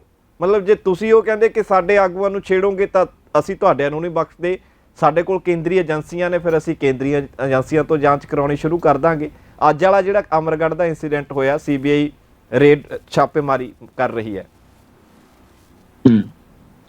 ਬਿਲਕੁਲ, ਕਿਉਂਕਿ ਇਹ ਅੱਜ ਦੀ ਨਵੀਂ ਗੱਲ ਨਹੀਂ ਹੈ, ਕੋਈ ਇਸ ਤਰ੍ਹਾਂ ਪਹਿਲਾਂ ਤੋਂ ਹੁੰਦਾ ਆਇਆ। ਉਹਦੇ 'ਚ ਖਹਿਰਾ ਸਾਹਿਬ ਇਸ ਚੀਜ਼ ਦੇ ਮਤਲਬ ਪੀੜਤ ਨੇ, ਉਹਨਾਂ ਨੂੰ ਕਿੰਨਾ ਮਤਲਬ ਹਰਾਸ਼ ਕੀਤਾ ਗਿਆ ਖਹਿਰਾ ਸਾਹਿਬ ਨੂੰ, ਕਿਉਂਕਿ ਉਹਨਾਂ ਨੇ ਉਹਨਾਂ ਦੀ ਗੱਲ ਨਹੀਂ ਮੰਨੀ ਸੀ। ਹੁਣ ਇਸੇ ਤਰ੍ਹਾਂ ਹੀ ਮਤਲਬ ਇਹਨਾਂ ਦੀ ਆਪਸੀ ਜਿਹੜੀ ਰੰਜਿਸ਼ ਹੈ ਜਾਂ ਸੈਂਟਰ ਗਵਰਨਮੈਂਟ ਦੀ ਜਾਂ ਸਟੇਟ ਦੀ, ਉਹਦੇ ਨਾਲ ਨੁਕਸਾਨ ਤਾਂ ਜਿਹੜਾ ਆਮ ਜਨਤਾ ਦਾ ਹੋਣਾ। ਤੇ ਮਸ਼ੀਨਰੀ ਬਿਲਕੁਲ, ਯੂਜ਼ ਕਰਕੇ ਉਹਨਾਂ ਦਾ ਬਿਲਕੁਲ। ਜਿਹੜਾ ਹੈਗਾ ਹਾਂ। ਮਿਸਯੂਜ਼ ਕਰਕੇ ਮੈਂ ਆਮ ਉਹੀ ਜਨਤਾ ਨੂੰ ਉਹੀ ਮੁੱਦਿਆਂ ਉਹੀ ਤੋਂ ਸਵਾਲ ਪਾਸੇ ਮੈਂ ਉਹੀ ਸਵਾਲ ਕਰਨ ਆ ਰਿਹਾ ਸੀ ਕਿ ਇਹ ਸਭ ਦੇ ਵਿੱਚ ਪੰਜਾਬ ਦੇ ਲੋਕਾਂ ਦਾ ਜਾਂ ਦਿੱਲੀ ਦੇ ਲੋਕਾਂ ਦਾ ਕੀ ਫਾਇਦਾ ਕੀ ਹੋ ਰਿਹਾ? ਕੁਝ ਵੀ ਫਾਇਦਾ ਕੀ ਹੈ? ਫਾਇਦਾ ਕੀ ਹੈ? ਮੁੱਦਿਆਂ ਤੋਂ ਜੀ। ਜਿਹੜੇ ਮੇਨ ਜਿਹੜੇ ਬੇਸਿਕ ਮੁੱਦੇ ਨੇ ਉਹਨਾਂ ਤੋਂ ਭੜਕਾ ਦੇਣਾ, ਉਹਨਾਂ ਦੇ ਵੱਲ ਧਿਆਨ ਨਹੀਂ ਜਾਣ ਦੇਣਾ। ਕੱਲ ਨੂੰ ਬਿਜਲੀ ਜੀ। ਵਾਲਾ ਮੁੱਦਾ ਸੀਗਾ, ਕੋਈ ਟੀਚਰਸ ਦੀ ਹੜਤਾਲ ਦਾ ਹੈ, ਜਾਂ ਹੋਰ ਜਿਵੇਂ ਜਿਹੜੇ ਏਟੀਟੀਜ਼ ਵਾਲੇ ਵਿਚਾਰੇ ਹੜਤਾਲ ਧਰਨਿਆਂ ਤੇ ਬੈਠੇ ਨੇ ਉਹਨਾਂ ਦਾ ਮੁੱਦਾ ਹੈ। ਹੋਰ ਮੁੱਦੇ ਬਹੁਤ ਜੀ। ਨੇ ਜਿਹੜੇ ਕਿ ਬਹੁਤ ਜ਼ਰੂਰੀ ਨੇ ਅੱਜ ਦੇ ਟਾਈਮ ਤੇ। ਸਰਕਾਰ ਨਵੀਂ ਜੀ। ਬਣੀ ਹੈ ਤੇ ਲੋਕਾਂ ਨੇ ਉਮੀਦ ਚ ਬਣਵਾਈ ਹੈ। ਲੋਕਾਂ ਨੂੰ ਉਮੀਦਾਂ ਸੀਗੀਆਂ, ਦੇਖੋ ਸਾਰਾ ਮਤਲਬ ਲੋਕਾਂ ਨੇ ਇਹਨਾਂ ਨੂੰ ਪੂਰਾ ਸਮਰਥਨ ਦਿੱਤਾ, ਇਹਨਾਂ ਨੂੰ, ਇਹਨਾਂ ਦੀ ਸਰਕਾਰ ਬਣਾਈ ਤਾਂ ਇਹ ਜੀ। ਅੱਜ ਕਿਹੜੇ ਮਤਲਬ ਹੋਰ ਹੀ ਕੰਮਾਂ 'ਚ ਤੁਰੇ ਪਏ ਫਿਰਦੇ ਨੇ, ਇਹ ਨਿੱਜੀ ਕੀੜਾਂ ਕੱਢਣ ਤੇ ਲੱਗੇ ਪਏ ਨੇ। ਜੀ। ਈਵਨ ਇਹ ਵੀ ਹੈਗਾ ਵੀ ਜੇ ਮੰਨ ਲਓ ਇੱਥੋਂ ਜਿੱਥੇ ਹੁਣ ਨੌਲੇਜ ਸ਼ੇਅਰਿੰਗ, ਮੈਂ ਤੁਹਾਡੇ ਕੋਲ ਇੱਕ ਗੱਲ ਅੱਗੇ ਕਰਦਾ, ਜਿਵੇਂ ਨੌਲੇਜ ਸ਼ੇਅਰਿੰਗ ਐਗਰੀਮੈਂਟ ਇਹਨਾਂ ਨੇ ਕੀਤਾ ਤਾਂ ਉਹ ਵੀ ਸਿੱਧੇ ਜਾਂ ਅਸਿੱਧੇ ਰੂਪ 'ਚ ਦਿੱਲੀ ਦੀ ਦਖਲ ਪੰਜਾਬ ਦੇ ਵਿੱਚ ਹੋ ਚੁੱਕੀ ਹੈ, ਜਿਹੜੀ ਕਿ ਬੜੀ ਖਤਰਨਾਕ ਹੈ। ਕਿਉਂਕਿ ਪੰਜਾਬ ਦੇ ਲੋਕਾਂ ਨੇ ਇਸ ਚੀਜ਼ ਵਾਸਤੇ ਇਹਨਾਂ ਨੂੰ ਮੰਡੇਟ ਦਿੱਤਾ ਸੀਗਾ ਕਿ ਇਹ ਕੁਝ ਬਦਲ ਕੇ ਦੇਖ ਲਈਏ। ਇੱਕ ਮੌਕਾ, ਜਿਵੇਂ ਉਹਨਾਂ ਨੇ ਪਹਿਲਾਂ ਇਹਨਾਂ ਨੇ ਨਾਰਾ ਵੀ ਲਾਇਆ ਸੀ, ਇੱਕ ਮੌਕਾ ਕੇਜਰੀਵਾਲ ਨੂੰ, ਇੱਕ ਮੌਕਾ ਭਗਵੰਤ ਮਾਨ ਨੂੰ, ਤਾਂ ਉਹਦੇ ਵਿੱਚ ਇਹ ਵੀ ਕਿਹਾ ਗਿਆ ਸੀਗਾ। ਤੇ ਇਹ ਹੁਣ ਉਸ ਤੋਂ ਪਤਾ ਲੱਗਦਾ। ਤੇ ਭਗਵੰਤ ਮਾਨ ਸਾਹਿਬ ਨੇ, ਸਾਡੇ ਸਤਿਕਾਰਯੋਗ ਸੀਐਮ ਸਾਹਿਬ ਨੇ ਪਹਿਲਾਂ ਕਿਹਾ ਸੀਗਾ ਵੀ ਕੁਝ ਗੱਲਾਂ ਅਸੀਂ ਉਹਨਾਂ ਨੂੰ ਸਿਖਾਵਾਂਗੇ ਤੇ ਕੁਝ ਗੱਲਾਂ ਉਹਨਾਂ ਤੋਂ ਸਿੱਖਾਂਗੇ, ਪਰ ਹੁਣ ਅੰਦਰਲੀਆਂ ਗੱਲਾਂ ਪਤਾ ਲੱਗਦੀਆਂ ਵੀ ਸਿੱਧੇ ਰੂਪ 'ਚ ਸਾਰੇ ਫੈਸਲੇ ਤਾਂ ਉੱਥੇ ਹੀ ਹੋ ਰਹੇ ਆ ਨਾ। ਉਹਨਾਂ ਨੇ ਡਾਕਟਰ ਸਚੈਨ ਸਿੰਘ ਗਿੱਲ ਨੇ ਸੁਪਰ ਸੀਐਮ ਕੇਜਰੀਵਾਲ ਲੱਗ ਰਹੇ ਨੇ, ਸੁਪਰ ਸੀਐਮ ਲੱਗ ਗਏ, ਸੁਪਰ ਸੀਐਮ ਲੱਗ ਚੁੱਕੇ ਆ। ਇਹਦੇ 'ਚ ਕੋਈ ਦੋ ਰਾਏ ਨਹੀਂ, ਔਰ ਇੱਥੋਂ ਤੱਕ ਇਹ ਗੱਲਾਂ ਤਾਂ ਪਹਿਲਾਂ ਹੀ ਸਾਡੇ ਭਾਈ ਦੀਪ ਸਿੱਧੂ ਨੇ ਇਹ ਗੱਲਾਂ ਪਹਿਲਾਂ ਕਹਿ ਦਿੱਤੀਆਂ ਸੀਗੀਆਂ ਵੀ ਇਹ ਤਾਂ ਉਹੀ ਜਿਹੜੇ ਪੁਰਾਣੇ ਰਵਾਇਤੀ ਪਾਰਟੀਆਂ ਵਾਂਗੂ ਦਿੱਲੀ ਨਾਲ ਘਿਓ ਖਿਚੜੀ ਹੈ। ਈਵਨ ਜਿਹੜੇ ਪੰਜਾਬ ਦੇ ਮੁੱਦੇ ਨੇ ਉਹਨਾਂ ਕੰਨੀ ਕੋਈ ਧਿਆਨ ਨਹੀਂ, ਕੋਈ ਕੁਛ ਨਹੀਂਗਾ। ਜੇ ਪੰਜਾਬ ਦੇ ਖੇਤਰੀ ਮੁੱਦੇ ਨੇ, ਪਾਣੀਆਂ ਦਾ ਮੁੱਦਾ ਹੈ ਜਾਂ ਇੱਥੋਂ ਦੇ ਐਜੂਕੇਸ਼ਨ ਸਿਸਟਮ ਤੇ ਹੈ, ਪਹਿਲਾਂ ਤਾਂ ਇਹਨਾਂ ਨੇ ਵਾਅਦੇ ਕੀਤੇ ਸੀ ਆਉਂਦੇ ਸਾਰ ਅਸੀਂ ਮੁਹੱਲਾ ਕਲੀਨਿਕ ਪਹਿਲਾਂ ਦੇਵਾਂਗੇ ਜ਼ੋਰ, ਫਿਰ ਸਕੂਲਾਂ ਤੇ ਜ਼ੋਰ ਦੇਵਾਂਗੇ, ਜਿਹੜਾ ਕਿ ਇਹ ਸਾਰਾ ਕੁਝ ਪਾਸੇ ਰੱਖਤਾ, ਸਭ ਕੁਝ ਪਾਸੇ ਰੱਖ ਕੇ ਤੇ ਹੋਰ ਹੀ ਪਾਸੇ ਲਈ ਫਿਰਦੇ ਆ। ਅਸਰ ਨਹੀਂ ਪੈਣਾ। ਆਮ ਆਦਮੀ ਪਾਰਟੀ ਤਾਂ ਦੇਖ ਰਹੀ ਹੈ ਕਿ ਅਸੀਂ ਹਿਮਾਚਲ ਵੀ ਜਿੱਤਣਾ ਤੇ ਹਰਿਆਣਾ ਵੀ ਜਿੱਤਣਾ, ਦੋਨਾਂ ਸਟੇਟਾਂ 'ਚ। ਫਿਰ ਇਹਨਾਂ ਗੱਲਾਂ ਦਾ ਅਸਰ ਨਹੀਂ ਹੈਗਾ ਦੋਨਾਂ ਸਟੇਟਾਂ ਦੇ ਲੋਕ ਤਾਂ, ਕਿਉਂਕਿ ਦੇਖ ਰਹੇ ਨੇ ਨਾ ਕਿ ਪੰਜਾਬ ਦੇ ਵਿੱਚ ਪਾਰਟੀ ਦੀ ਸਰਕਾਰ ਬਣੀ ਤੇ ਉਹ ਤੋਂ ਬਾਅਦ ਹੋ ਕੀ ਰਿਹਾ, ਵਿਕਾਸ ਕਿੱਥੇ ਹੋ ਰਿਹਾ, ਲੋਕਾਂ ਦਾ ਭਲਾ ਕਿੱਥੇ ਹੋ ਰਿਹਾ। ਨਹੀਂ, ਬਿਲਕੁਲ ਇਹਨਾਂ ਤੇ ਰਵਾਇਤੀ ਪਾਰਟੀਆਂ 'ਚ ਕੋਈ ਫਰਕ ਨਹੀਂ। ਇਹ ਰਵਾਇਤੀ ਪਾਰਟੀਆਂ ਨਾਲੋਂ ਵੀ ਜ਼ਿਆਦਾ ਖਤਰਨਾਕ ਕਹਿ ਸਕਦੇ ਹਾਂ, ਕਿਉਂਕਿ ਇੱਥੇ ਤਾਨਾਸ਼ਾਹੀ ਰਵੱਈਆ ਹੈ। ਮੈਂ ਤਾਂ ਤਾਨਾਸ਼ਾਹੀ ਰਵੱਈਆ ਕਹੂੰਗਾ, ਤਾਨਾਸ਼ਾਹੀ ਰਵੱਈਆ ਹੈ ਵੀ ਵਨ ਮੈਨ ਪਾਰਟੀ ਹੈ ਇਹ। ਤਾਂ ਵਨ ਮੈਨ ਪਾਰਟੀ ਹੈ ਵੀ ਜੋ ਕਰਤਾ ਉੱਥੋਂ ਹੋ ਗਿਆ। ਤੇ ਤੁਸੀਂ ਦੇਖੋ 92 MLA ਚੁਣ ਕੇ ਵਿਧਾਨ ਸਭਾ 'ਚ ਜਾਣ ਤੇ ਵਿਧਾਨ ਸਭਾ ਤੋਂ ਬੈਠੇ ਬਾਹਰੋਂ ਮਤਲਬ ਇਹੋ ਜਿਹੀ ਸਖਤ ਉਹਨਾਂ ਨੂੰ ਤਾੜਨਾ ਕਰੀਏ। ਕੋਈ ਤੁਸੀਂ ਇਹ ਦੇਖੋ, ਪ੍ਰੈਸ ਦੇ ਸਾਹਮਣੇ ਮੁੱਖ ਮੰਤਰੀ ਸਾਹਿਬ ਅੱਜ ਆਏ ਆ, ਮੈਨੂੰ ਲੱਗਦਾ ਉਹ ਸਤੋਜ ਜਿਹੜਾ ਦੇ ਰਹੇ ਸੀ ਪ੍ਰੈਸ ਦੇ ਕਿਸੇ ਸਵਾਲ ਦਾ ਜਵਾਬ ਨਹੀਂ ਦਿੰਦੇ। ਤਾਂ ਇੱਕ ਨਵੀਂ ਰੀਤ ਪਾਤੀ ਹੈ ਸੀਐਮ ਦਫ਼ਤਰ ਦੇ ਵਿੱਚੋਂ ਵੀ ਅਸੀਂ ਜਿਹੜਾ ਆਪਦਾ ਮੀਡੀਆ ਤੇ ਦੱਸ ਦਿਆ ਕਰਾਂਗੇ, ਜਿਵੇਂ ਪ੍ਰੈਸ ਨੇ ਜਾ ਕੇ ਸਵਾਲ ਕਰਨੇ ਆ ਵੀ ਆ ਕੀ ਪ੍ਰੋਗਰੈਸ ਹੈ ਤੁਹਾਡੀ। ਇਹੋ ਜਿਹਾ ਕੁਝ ਨਹੀਂ, ਉਹ ਸਭ ਖਤਮ ਕਰਤਾ ਵੀ ਅਸੀਂ ਉਤੋਂ ਸਕ੍ਰਿਪਟ ਲਿਖ ਕੇ ਦੇਵਾਂਗੇ। ਪੀਐਮ ਮੋਦੀ ਦੀ ਤਰ੍ਹਾਂ ਜਿਹੜੀ ਮੀਡੀਆ ਦੇ ਨਾਲ ਇੰਟਰੈਕਸ਼ਨ ਨਹੀਂ ਕਰਦੇ, ਜਾਂਦੇ ਨੇ, ਕੈਮਰਾ ਰੱਖਦੇ ਨੇ, ਆਪਣੀ ਗੱਲ ਕਰ ਦਿੰਦੇ ਨੇ। ਇਹ ਕਹਿਣਾ ਚਾਹੁੰਦੇ ਹੋ? ਬਿਲਕੁਲ ਜੀ, ਬਿਲਕੁਲ ਹਾਂਜੀ, ਇਹੀ ਕਹਿਣਾ ਚਾਹੁੰਦਾ ਜੀ। ਠੀਕ ਹੈ ਖੋਸਾ ਸਾਹਿਬ ਜੀ। ਹਾਂਜੀ ਕੀ ਕਹਿ ਰਹੇ ਹੋ? ਨਹੀਂ, ਤੁਸੀਂ ਕੰਟੀਨਿਊ ਕਰੋ ਦੂਸਰਾ। ਮੈਂ ਇਹ ਕਹਿ ਰਿਹਾ ਸੀਗਾ, ਇਹਦੇ ਚ ਕੀ ਹੈ ਕਿ ਜੋ ਪਹਿਲਾਂ ਜਦੋਂ ਨੌਲੇਜ ਸ਼ੇਅਰਿੰਗ ਐਗਰੀਮੈਂਟ ਹੋਇਆ ਤਾਂ ਉਸ ਦੌਰਾਨ ਇੱਕ ਕੇਜਰੀਵਾਲ ਸਾਹਿਬ ਨੇ ਇੱਕ ਗੱਲ ਵੀ ਕਹੀ ਵੀ ਆਪਾਂ ਇੱਕ ਦੇਸ਼ ਸਭ ਇੱਕ ਕਿਉਂ ਨਹੀਂ ਹੋ ਸਕਦੇ, ਤਾਂ ਸਾਨੂੰ ਲੋੜ ਹੈ ਵੀ ਅਸੀਂ ਇੱਕ ਦੂਜੇ ਨੂੰ ਇੱਕ ਹੋ ਕੇ ਕਰੀਏ। ਪਰ ਕੇਜਰੀਵਾਲ ਸਾਹਿਬ ਭੁੱਲ ਰਹੇ ਨੇ ਇਹ ਯੂਨੀਅਨ ਆਫ ਇੰਡੀਆ ਦੇ ਵਿੱਚ ਜਿੰਨੀਆਂ ਸਟੇਟ ਨੇ ਇੱਥੇ ਡਾਇਵਰਸਿਟੀ ਹੈ। ਤਾਂ ਡਾਇਵਰਸਿਟੀ ਪੰਜਾਬ ਦਾ ਅੱਡ ਸੱਭਿਆਚਾਰ ਹੈ, ਇੱਥੋਂ ਦੇ ਅੱਡ ਖੇਤਰੀ ਮਸਲੇ ਨੇ। ਤੇ ਦਿੱਲੀ ਦੇ ਜਿਹੜੇ ਮਸਲੇ ਨੇ ਉਹ ਹੋਰ ਮਸਲੇ ਨੇ, ਤੇ ਯੂਪੀ ਦੇ ਮਸਲੇ ਹੋਰ ਨੇ, ਰਾਜਸਥਾਨ ਦੇ ਮਸਲੇ ਹੋਰ ਨੇ, ਤੇ ਕਿਸੇ ਤੇ ਮਸਲਾ ਨਹੀਂ ਥੋਪਿਆ ਜਾ ਸਕਦਾ। ਇਸ ਕਰਕੇ ਡਾਈਵਰਸਿਟੀ ਜਿਹੜੀ ਬੜਾ ਸੋਹਣੀ ਇੱਕ ਡੈਮੋਕ੍ਰੇਸੀ ਵਾਸਤੇ ਇੱਕ ਬਹੁਤ ਸੋਹਣੀ ਚੀਜ਼ ਹੈ, ਤੇ ਇਸ ਡਾਈਵਰਸਿਟੀ ਨੂੰ ਮੈਂ ਕਹਿੰਦਾ ਪ੍ਰਮੋਟ ਵੀ ਕਰਨਾ ਚਾਹੀਦਾ ਹੈ, ਵੀ ਉਹਨਾਂ ਨੂੰ ਆਪਦੇ ਕਲਚਰ ਨੂੰ ਆਪਦੇ ਅਕੋਰਡਿੰਗਲੀ ਜਿਹੜਾ ਕੰਮ ਕਰਨ ਵਾਸਤੇ ਉਹਨਾਂ ਨੂੰ ਆਜ਼ਾਦੀ ਹੋਣੀ ਚਾਹੀਦੀ ਹੈ। ਤੇ ਇਹ ਇਸ ਤਰ੍ਹਾਂ ਕੋਈ ਕਿਸੇ ਦੇ ਫੈਸਲੇ ਕਿਸੇ ਤੇ ਥੋਪਣੇ ਜਿਹੜੇ ਹੈਗੇ ਬਿਲਕੁਲ ਜਿਹੜਾ ਇਹ ਪੰਜਾਬ ਤੇ ਪੰਜਾਬੀਅਤ ਨਾਲ ਧੱਕਾ ਹੈ। ਠੀਕ ਹੈ, ਹੁਣ ਅੱਗੇ ਕੀ ਹੋ ਸਕਦਾ ਤੁਹਾਡੇ ਹਿਸਾਬ ਦੇ ਨਾਲ ਕਾਨੂੰਨ ਦੇ ਤੌਰ ਤੇ? ਹੁਣ ਅੱਗੇ ਕੀ ਹੋਏਗਾ, ਕਿਉਂਕਿ ਅਰੈਸਟ ਵਾਰੰਟ ਜਾਰੀ ਕਰਵਾ ਲਏ ਨੇ ਕੋਰਟ ਤੋਂ, ਕੀ ਹੁਣ ਗ੍ਰਿਫਤਾਰੀ ਹੋਏਗੀ ਤੇਜਿੰਦਰਪਾਲ ਬੱਗਾ ਦੀ? ਕੀ ਪੰਜਾਬ ਲੈ ਕੇ ਆ ਜਾਏਗੀ ਪੁਲਿਸ? ਨਹੀਂ, ਉਹਨਾਂ ਕੋਲ ਰੈਮਡੀ ਹੈ, ਉਹ ਅਗਲੇ ਉਹ ਜਾ ਸਕਦੇ ਆ, ਉਹਨਾਂ 438 ਚ ਬੇਲ ਮੂਵ ਕਰ ਸਕਦੇ ਆ, ਉਹ ਆਪਦੀ ਰੈਮਡੀ ਅਵੇਲ ਕਰਨਗੇ। ਜਦੋਂ ਕਿਸੇ ਬੰਦੇ ਨੂੰ ਆਪਾਂ ਸੰਮਣ ਜਾਂ ਕੋਈ ਵਾਰੰਟ ਲੈ ਕੇ ਜਾਂਦੇ ਆ, ਉਹਨੂੰ ਪਤਾ ਲੱਗਦਾ ਤਾਂ ਉਹ ਆਪਦੀ ਰੈਮਡੀ ਅਵੇਲ ਕਰੂਗਾ ਐਸ ਪਰ ਲਾਅ। ਹੁਣ ਇਹ ਨਹੀਂ ਪਤਾ ਉਹ ਕੀ ਕਰਨਗੇ ਕੀ ਨਹੀਂ, ਉਹਨਾਂ ਕੋਲੇ ਜਦੋਂ ਇੱਕ ਵਾਰੀ ਅਗਲੇ ਨੂੰ ਮੌਕਾ ਮਿਲ ਗਿਆ ਫਿਰ ਦੁਬਾਰਾ ਥੋੜੀ ਉਹ ਇਹਨਾਂ ਦੇ ਮਤਲਬ ਸਕੰਜੇ ਚ ਆਊਗਾ, ਉਹਨੇ ਆਪਦਾ ਕਰ ਲੈਣਾ। ਬਿਲਕੁਲ ਉਹਨਾਂ ਨੇ ਕੋਰਟ ਦਾ ਦਰਵਾਜ਼ਾ ਖਟਖਟਾ ਲੈਣਾ, ਉਹਨਾਂ ਨੂੰ ਇਸ ਤਰ੍ਹਾਂ ਨਾਲ ਹੋ ਜਾਣਾ।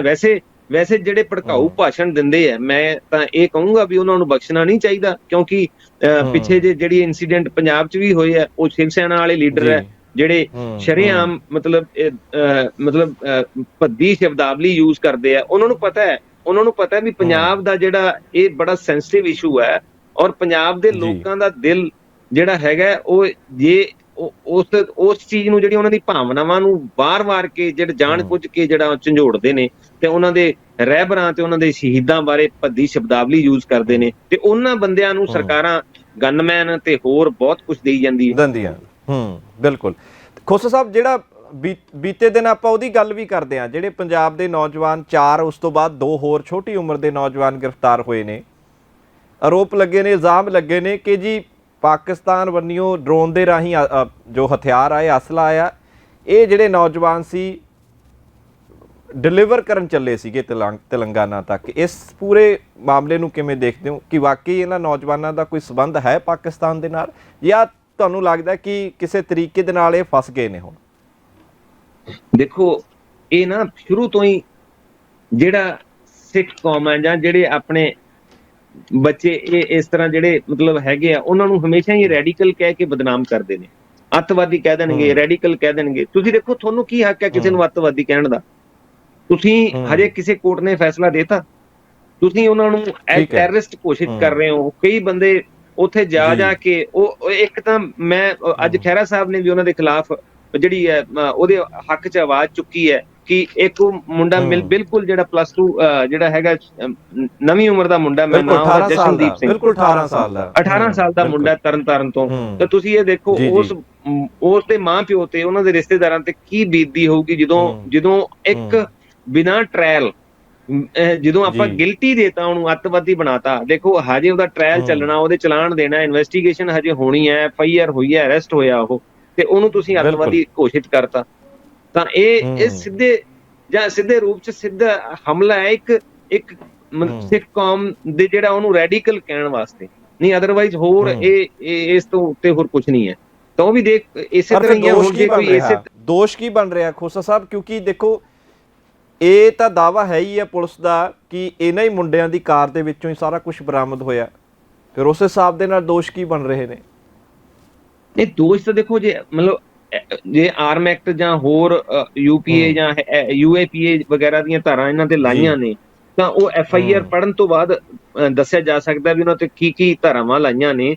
ਪਰ ਮੈਂ ਇਹ ਕਹੂੰਗਾ ਵੀ ਇਹ ਜਿਹੜਾ ਸਿੱਧੇ ਰੂਪ ਚ ਸਿਰਫ ਉਹਨਾਂ ਨੂੰ ਜਿਹੜਾ ਉਹਨਾਂ ਦੀ ਜਿਹੜਾ ਫਿਊਚਰਸ ਹਜੇ ਐ ਨਹੀਂ ਗਾ ਮੈਂ ਕਹਿੰਦਾ ਵੀ ਉਹ ਸਹੀ ਹੈ ਜਾਂ ਗਲਤ ਹੈ, ਪਰ ਇਹ ਹੈ ਵੀ ਕੋਈ ਉਹਨਾਂ ਨੂੰ ਪੱਖ ਰੱਖਣ ਦਾ ਮੌਕਾ ਅਸੀਂ ਅੱਤਵਾਦੀ ਨਹੀਂ ਨਾ ਕਹਿ ਸਕਦੇ। ਜਾਂਚ ਹੋਈ ਨਹੀਂ, ਬਿਲਕੁਲ ਕੋਈ ਗੱਲਬਾਤ ਹੋਈ ਨਹੀਂ। ਮੀਡੀਆ ਨੇ ਵੀ ਪਹਿਲਾਂ ਅੱਤਵਾਦੀ ਪੁਲਿਸ ਕਹਿ ਰਹੀ ਹੈ ਤਾਂ ਮੀਡੀਆ ਕਹਿਣ ਲੱਗ ਗਿਆ, ਕਿਉਂਕਿ ਇਸ ਦੀ ਜਾਂਚ ਹੋਏਗੀ ਨਾ, ਕਿਉਂਕਿ ਇਹ ਨੌਜਵਾਨ ਕੀ ਕਿਸੇ ਲਾਲਚ ਦੇ ਵਿੱਚ ਆਏ ਨੇ? ਕਿਉਂਕਿ ਜਿੱਥੇ ਤੱਕ ਹੁਣ ਤੱਕ ਇਹ ਸਮਝ ਆਇਆ ਕਿ ਇਹ ਇੱਕ ਐਜ਼ ਏ ਕੋਰੀਅਰ ਇਸਤੇਮਾਲ ਹੋ ਰਹੇ ਸੀ ਨੌਜਵਾਨ। ਇਹ ਦੇਖੋ, ਇਹ ਗੱਲਾਂ ਹਜੇ ਤੱਕ ਪਾਰਟ ਆਫ ਇਨਵੈਸਟੀਗੇਸ਼ਨ ਦੀਆਂ, ਪਰ ਇਨਵੈਸਟੀਗੇਸ਼ਨ ਤੇ ਕਿਹਦੇ ਤੇ ਭਰੋਸਾ ਕਰਾਂਗੇ? ਉਹ ਵੀ ਇਹਨਾਂ ਦੀ ਮਸ਼ੀਨਰੀ ਹੈ, ਇਹਨਾਂ ਨੇ ਕਹਿ ਕੇ ਬਦਨਾਮ ਕਰ ਦੇਣਾ, ਜਦੋਂ ਸਭ ਕੁਝ ਇਹ ਪਲਾਂਟ ਵੀ ਕਰ ਸਕਦੇ ਆ, ਸਭ ਕੁਝ ਕਰ ਸਕਦੇ ਆ। ਤਾਂ ਇਹਨਾਂ ਨੇ ਹਮੇਸ਼ਾ ਜੀ। ਤੋਂ ਧੱਕੇ ਚੱਲਦੇ ਆਏ ਆ। ਜਿਹੜੇ ਲੋਕਾਂ ਦੇ ਘਰਾਂ 'ਚ ਜਿਹੜੇ RDX ਤੇ ਬੰਬ ਮਿਲੇ ਸੀਗੇ, ਤਾਂ ਉਹਨਾਂ ਨੂੰ ਤਾਂ ਇਹ ਕਹਿਤਾ ਸੀ ਵੀ ਇਹ ਸੈਲਫ ਰੱਖਿਆ ਵਾਸਤੇ। ਇਹ ਤੁਹਾਨੂੰ ਯਾਦ ਹੋਣਾ ਹੈ, ਇਹ ਮੈਂ ਤਾਂ ਪਟਿਆਲੇ ਦੇ ਕੋਈ ਸ਼ਿਵ ਸੈਨਾ ਦੇ ਲੀਡਰ ਸੀਗੇ, ਉਹਨਾਂ ਦੇ ਘਰੋਂ ਕਾਫੀ ਵੱਡੀ ਮਾਤਰਾ ਦੇ ਵਿੱਚ ਉਹ ਹੈਂਡ ਗ੍ਰੇਨੇਡ ਤੇ ਉਹ ਫੜੇ ਗਏ ਸੀਗੇ, ਤੇ ਉੱਥੇ ਤਾਂ ਉਹਨਾਂ ਦੇ ਖਿਲਾਫ ਤਾਂ ਕੋਈ ਕਾਰਵਾਈ ਨਹੀਂ ਹੋਈ। ਉਹਨਾਂ ਦੇ ਖਿਲਾਫ ਤਾਂ ਕਦੇ ਕੋਈ ਇਹ ਨਹੀਂ ਕਿਹਾ ਵੀ ਇਹ ਅੱਤਵਾਦੀ ਨੇ। ਤਾਂ ਇਹ ਜਿਹੜਾ ਸਿੱਧੇ ਰੂਪ ਦੇ ਵਿੱਚ ਜਿਹੜਾ ਮਤਲਬ ਇੱਕ ਟਾਰਗੇਟ ਕੀਤਾ ਜਾ ਰਿਹਾ ਹੈ, ਇੱਕ ਪੰਥ ਨੂੰ ਮਤਲਬ ਸਿੱਖ ਧਰਮ ਨੂੰ ਦੇ ਬੱਚੇ ਨੇ ਜਿਹੜੇ ਮਤਲਬ ਇਹਦੇ ਨਾਲ ਜੁੜ ਰਹੇ ਨੇ, ਜਸਟ ਇੱਕ ਉਹਨਾਂ ਨੂੰ ਇੱਕ ਕਾਰਨਰ 'ਚ ਧੱਕਣ ਵਾਸਤੇ, ਕਿ ਉਹਨਾਂ ਨੂੰ ਬਦਨਾਮ ਕਰ ਦਿਓ ਇੰਨੀ ਬੁਰੀ ਤਰ੍ਹਾਂ ਨਾਲ ਕਿ ਉਹ ਆਪਣੀ ਆਵਾਜ਼ ਵੀ ਨਾ ਚੁੱਕਣ। ਤੇ ਇਹ ਸਿੱਧੇ ਰੂਪ ਵਿੱਚ ਇੱਕ ਗੁਲਾਮੀ ਦੀ ਨਿਸ਼ਾਨੀ ਹੈ, ਜਿਹੜੀ ਕਿ ਆਪਾਂ ਕਹਿ ਦਈਏ ਵੀ ਮਤਲਬ ਉਹ ਵੀ ਆਪਾਂ ਨੂੰ ਦਿਖਾ ਰਹੇ ਆ ਵੀ ਤੁਸੀਂ ਗੁਲਾਮ ਹੋ, ਤੁਸੀਂ ਹਜੇ ਤੱਕ ਤੁਹਾਡੇ ਕੋਲੇ ਇਹ ਹੱਕ ਨਹੀਂ ਹੈ ਪਹਿਲੇ ਦਰਜੇ ਦੇ ਸਿਟੀਜ਼ਨ ਹੋਣ ਦਾ। ਖੋਸਾ ਸਾਹਿਬ, ਕੀ ਇਹ ਜਾਣਕਾਰੀ ਹੈ ਕਿ ਇਹ ਜਿਹੜੇ 5-6 ਮੁੰਡੇ ਗ੍ਰਿਫਤਾਰ ਹੋਏ ਨੇ, ਕਿ ਪਹਿਲਾਂ ਇਹਨਾਂ ਤੇ ਕੋਈ ਕਦੇ ਇਸ ਤਰ੍ਹਾਂ ਦਾ ਅਪਰਾਧਿਕ ਮਾਮਲਾ ਦਰਜ ਪਾਇਆ ਗਿਆ? ਨਹੀਂ, ਮੇਰੇ ਕੋਲੇ ਕੋਈ ਇਸ ਤਰ੍ਹਾਂ ਦੀ ਜਾਣਕਾਰੀ ਨਹੀਂ ਹੈ, ਪਰ ਕੋਸ਼ਿਸ਼ ਕਰਾਂਗੇ ਕਲੈਕਟ ਕਰਨ ਦੀ, ਕਿਉਂਕਿ ਦੇਖੋ ਜਿੰਨਾ ਕੁ ਮਤਲਬ ਇਸ ਨਾਲ ਜੁੜ ਕੇ ਇਹਨਾਂ ਦੀ ਮਦਦ ਕਰੀ ਜਾ ਸਕੀ, ਜੇ ਉਹ ਸਹੀ ਨੇ ਤਾਂ ਅਸੀਂ ਜ਼ਰੂਰ ਉਹਨਾਂ ਦੇ ਨਾਲ ਖੜੇ ਹੋਵਾਂਗੇ ਬਤੌਰ ਜਥੇਬੰਦਕ ਢਾਂਚੇ ਦੇ ਅਕੋਰਡਿੰਗਲੀ। ਉਹਦੇ ਫੈਸਲੇ ਆ ਜਿਹੜੇ ਮਤਲਬ ਜਥੇਬੰਦੀ ਦੇ ਵਿੱਚ ਬੈਠ ਕੇ ਜੋ ਲੈ ਜਾਣਗੇ, ਉਸ ਅਕੋਰਡਿੰਗਲੀ ਅਗਲੀ ਕੋਈ ਕਾਰਵਾਈ ਵਿੱਢਾਂਗੇ ਵੀ ਉਹਨਾਂ ਦੀ ਕੋਈ ਡਿਫੈਂਡ ਕਰਨ ਵਾਸਤੇ ਉਹਨਾਂ ਨੂੰ ਕਿਵੇਂ ਉਹਨਾਂ ਦੀ ਕੋਰਟ 'ਚ ਪੈਰਵਾਈ ਕਰਨੀ ਹੈ ਜਾਂ ਹੋਰ ਕਰਨੀ ਹੈ, ਤਾਂ ਉਹਨਾਂ ਦੇ ਕੋਈ ਰਿਸ਼ਤੇਦਾਰਾਂ ਨੂੰ ਜਾਂ ਸੰਪਰਕ ਕਰਾਂਗੇ, ਕੋਸ਼ਿਸ਼ ਕਰਾਂਗੇ ਵੀ ਉਹਨਾਂ ਦਾ ਉਹ ਵੀ ਮਤਲਬ ਆਪਸ 'ਚ ਫੈਸਲਾ ਕਰਕੇ। ਜੀ, ਪਰ ਖੋਸਾ ਸਾਹਿਬ, ਕਈ ਅਖਬਾਰਾਂ ਨੇ, ਨੈਸ਼ਨਲ ਅਖਬਾਰਾਂ ਨੇ ਇਹ ਪੁਲਿਸ ਨੂੰ ਕੋਟ ਕਰਕੇ ਲਿਖਿਆ ਕਿ ਪੁਲਿਸ ਦਾ ਆਖਣਾ ਹੈ ਕਿ ਇਹ ਜਿਹੜੇ ਨੌਜਵਾਨ ਨੇ, ਇਹਨਾਂ ਨੇ ਮੰਨਿਆ ਕਿ ਇਸ ਤਰ੍ਹਾਂ ਦੀ ਇਹ ਸਾਡੀ ਤੀਸਰੀ ਕਨਸਾਈਨਮੈਂਟ ਸੀ, ਜਾਂ 3 ਪਹਿਲਾਂ ਹੋ ਗਈ ਸੀ, ਇਹ ਚੌਥੀ ਸੀ, ਕੁਝ ਸਮਥਿੰਗ ਇਸ ਤਰੀਕੇ ਦਾ, ਕਿ ਇਸ ਤੋਂ ਪਹਿਲਾਂ ਵੀ ਕਨਸਾਈਨਮੈਂਟ ਉਹ ਕਹਿੰਦੇ ਨੌਜਵਾਨ ਮੰਨੇ ਨੇ ਕਿ ਅਸੀਂ ਦੇ ਕੇ ਆਏ ਹਾਂ। ਮਹਾਰਾਸ਼ਟਰ ਨੰਦੇੜ ਸਾਹਿਬ ਦਾ ਵੀ ਜ਼ਿਕਰ ਆਇਆ। ਇਹ ਡੰਡੇ ਦੇ ਸਾਹਮਣੇ ਜੋ ਮਰਜ਼ੀ ਘਵਾ ਲੈਣ, ਡੰਡੇ ਦੇ ਸਾਹਮਣੇ ਜੋ ਮਰਜ਼ੀ ਲਿਖ ਲੈਣ, ਉੱਥੇ ਕਿਹੜਾ ਕਿਸੇ ਦੀ ਕੋਈ ਰਿਕਾਰਡਿੰਗ ਹੈ, ਜਿਹੜਾ ਕਿ ਇੱਥੇ ਕਿਹੜਾ ਵੀ ਕਿਸੇ ਦੇ ਸਾਹਮਣੇ ਜਿਹੜਾ ਇਹਦਾ ਬਿਆਨ ਲਿਖਿਆ ਵੀ ਉਹ ਐਗਜ਼ੀਕਿਊਟਿਵ ਮੈਜਿਸਟ੍ਰੇਟ ਦੇ ਸਾਹਮਣੇ ਲਿਖਿਆ ਉਹਨਾਂ ਨੇ। ਜੇ ਮੰਨ ਲਓ ਉਹਦੀ ਡਿਸਕਲੋਜ਼ਰ ਲਿਖ ਲਈ ਹੈ, ਤਾਂ ਡਿਸਕਲੋਜ਼ਰ ਦੇ ਵਿੱਚ ਉਹਨਾਂ ਨੇ ਆਪਦੀ ਮਰਜ਼ੀ ਦੇ ਅਕੋਰਡਿੰਗਲੀ ਪੁਲਿਸ ਨੇ ਲਿਖ ਦੇਣਾ ਵੀ ਇਹ ਤੋਂ ਆਹ ਮਿਲਿਆ, ਇਹ ਮੰਨਿਆ। ਤਾਂ ਇਹ ਮਸ਼ੀਨਰੀ ਟੂਲਸ ਜਿਹੜੇ ਹੈਗੇ ਨੇ, ਉਹਨਾਂ ਦੇ ਟੂਲਸ ਨੇ, ਉਹ ਵਰਤੀ ਜਾਂਦੇ ਆ ਆਪਦੇ ਅਕੋਰਡਿੰਗਲੀ। ਤਾਂ ਇੱਥੇ ਜਿਹੜੀ ਇਸ ਗੱਲ ਨੂੰ ਆਪਾਂ ਸਹੀ ਨਹੀਂ ਕਹਿ ਸਕਦੇ ਜਿਹੜੇ ਮੁੰਡੇ। ਠੀਕ ਹੈ, ਭਵਿੱਖ ਕੀ ਹੋਏਗਾ ਹੁਣ? ਕੀ ਜ਼ਮਾਨਤ ਮਿਲ ਸਕਦੀ ਹੈ ਜਾਂ ਲੰਬਾ ਸਮਾਂ ਹੁਣ ਇਹ ਨੌਜਵਾਨ ਇੰਨੀਆਂ ਕੁ ਧਾਰਾਵਾਂ 'ਚ ਫਸ ਗਏ ਨੇ ਕਿ ਲੰਬਾ ਸਮਾਂ ਜੇਲ੍ਹ 'ਚ ਰਹਿਣਗੇ? ਨਹੀਂ, ਦੇਖੋ ਆਸ ਤਾਂ ਨਹੀਂ ਛੱਡਣੀ ਚਾਹੀਦੀ ਬਿਲਕੁਲ। ਜਿਹੜੀ ਹੈਗੀ ਆ ਫਾਈਟ ਕਾਨੂੰਨਨ ਤੌਰ ਤੇ ਲੜਨੀ ਵੀ ਚਾਹੀਦੀ ਹੈ, ਤੇ ਮਤਲਬ ਇਹ ਵੀ ਹੈ ਜਿਹੜੇ ਉਹਨਾਂ ਦੇ ਰਿਸ਼ਤੇਦਾਰ ਨੇ, ਇਸ ਤਰ੍ਹਾਂ ਨਹੀਂ ਕਦੇ ਛੱਡਣਾ ਚਾਹੀਦਾ। ਕੋਰਟ ਕੋਲੇ ਜਾਣਾ ਚਾਹੀਦਾ ਹੈ, ਐਡੀ ਗੱਲ ਨਹੀਂ। ਕੋਰਟ ਤੋਂ ਜੇ ਆਪਾਂ ਜਾਵਾਂਗੇ, ਦਰਵਾਜ਼ਾ ਖੜਕੜਾਵਾਂਗੇ, ਤਾਂ ਇਹ ਕੋਈ ਨਾ ਕੋਈ ਇਨਸਾਫ ਦੀ ਆਸ ਤਾਂ ਹੁੰਦੀ ਹੈ। ਪਰ ਜੇ ਕੁੱਲ ਮਿਲਾ ਕੇ ਦੇਖਿਆ ਜਾਵੇ ਤਾਂ ਇਹ ਮਸ਼ੀਨਰੀਜ਼ ਜਿਹੜੀਆਂ ਹੈਗੀਆਂ ਮਤਲਬ ਫੇਵਰ 'ਚ ਯੂਜ਼ ਕਰ ਲੈਂਦੇ ਆ। ਹੁਣ ਜੇ ਮੰਨ ਲਓ UAPA ਲਾਤਾ ਉਹਨਾਂ ਦੇ ਬੱਚਿਆਂ ਦਾ, ਤਾਂ ਉਹਨਾਂ ਦਾ ਫਿਊਚਰ ਵਿਚਾਰਿਆਂ ਦਾ ਕਿੱਥੇ? ਉਹ ਅੱਜ 18 ਸਾਲ ਦਾ ਜਾਂ 19 ਸਾਲ ਦਾ ਬੱਚਾ ਹੈ, ਤਾਂ ਤੁਸੀਂ ਇਹ ਦੇਖੋ ਵੀ ਉਹਦੀ ਲਾਈਫ ਤਾਂ ਮਤਲਬ ਸਪਾਈਲ ਹੋ ਗਈ ਹੈ। ਤਾਂ ਇਸ ਤਰ੍ਹਾਂ ਕਰਕੇ ਵੀ ਮਤਲਬ ਸਪਾਈਲ ਹੁਣ ਕਿਨਾਰੇ ਕਹਿ ਸਕਦੇ ਆ, ਤਾਂ ਉਹ ਮਤਲਬ ਉਹਨੂੰ ਇੰਨਾ ਕੁ ਸੁਸਾਇਟੀ 'ਚ ਬਦਨਾਮ ਕਰਤਾ ਹੈ। ਕੱਲ ਨੂੰ ਉਹ ਜੇ ਮੰਨ ਲਓ ਉਹਦੀ ਬੇਲ ਵੀ ਹੁੰਦੀ ਹੈ, ਤਾਂ ਉਸ ਦਾ ਜਿਹੜਾ ਕਹਿ ਸਕਦੇ ਆ, ਬਿਲਕੁਲ ਉਹਨੂੰ ਲੋਕ ਕਿਸ ਨਜ਼ਰ ਨਾਲ ਤੱਕਣਗੇ, ਕਿਉਂਕਿ ਮੀਡੀਆ ਨੇ ਇੰਨਾ ਜਿਹੜਾ ਪ੍ਰਚਾਰ ਦਿੱਤਾ ਹੈ ਵੀ ਉਹ ਅੱਤਵਾਦੀ ਸੀਗਾ। ਦੇਖੋ ਬਿਨਾਂ ਗੱਲ ਤੋਂ ਇੱਕ ਬੱਚੇ ਨੂੰ ਬਦਨਾਮ ਕਰਨਾ ਤਾਂ ਉਹ ਬਿਲਕੁਲ ਗਲਤ ਹੈ, ਕਿਉਂਕਿ ਇਹ ਕੋਈ ਜਿੰਨਾ ਚਿਰ ਕੋਰਟ ਉਹਨੂੰ ਗਿਲਟੀ ਨਹੀਂ ਕਰਾਰ ਕਰਦੀ, ਕਿਸੇ ਨੂੰ ਕੋਈ ਹੱਕ ਨਹੀਂਗਾ ਉਹਨੂੰ ਅੱਤਵਾਦੀ ਜਾਂ ਉਹਨੂੰ ਕੋਈ ਗਲਤ ਕਹਿਣ ਦਾ। ਜੀ, ਬਹੁਤ ਬਹੁਤ ਸ਼ੁਕਰੀਆ ਖੋਸਾ ਸਾਹਿਬ, ਇਹ तमाम ਕਾਨੂੰਨ ਦੀਆਂ ਕੁੰਡੀਆਂ ਬਾਰੇ ਜਾਣਕਾਰੀ ਦੇਣ ਦੇ ਲਈ। ਤੇ ਉਮੀਦ ਕਰਦੇ ਹਾਂ ਦਰਸ਼ਕਾਂ ਨੂੰ ਵੀ ਸਾਡੀ ਇਹ ਕੋਸ਼ਿਸ਼ ਜ਼ਰੂਰ ਪਸੰਦ ਆਈ ਹੋਏਗੀ। ਅੱਗੇ ਵੀ ਅਸੀਂ ਤੁਹਾਡੇ ਨਾਲ ਹੋਰ ਵੀ ਜਿਹੜੇ ਮੈਟਰ ਨੇ ਕਾਨੂੰਨ ਦੇ, ਉਹ ਡਿਸਕਸ ਕਰਦੇ ਰਹਾਂਗੇ। ਫਿਲਹਾਲ ਦੇ ਲਈ ਬਹੁਤ ਬਹੁਤ ਧੰਨਵਾਦ। ਹਾਂਜੀ, ਸ਼ੁਕਰੀਆ ਜੀ। ਸਤਿ ਸ਼੍ਰੀ ਅਕਾਲ ਸਾਰਿਆਂ ਨੂੰ। ਸਤਿ ਸ਼੍ਰੀ ਅਕਾਲ ਜੀ।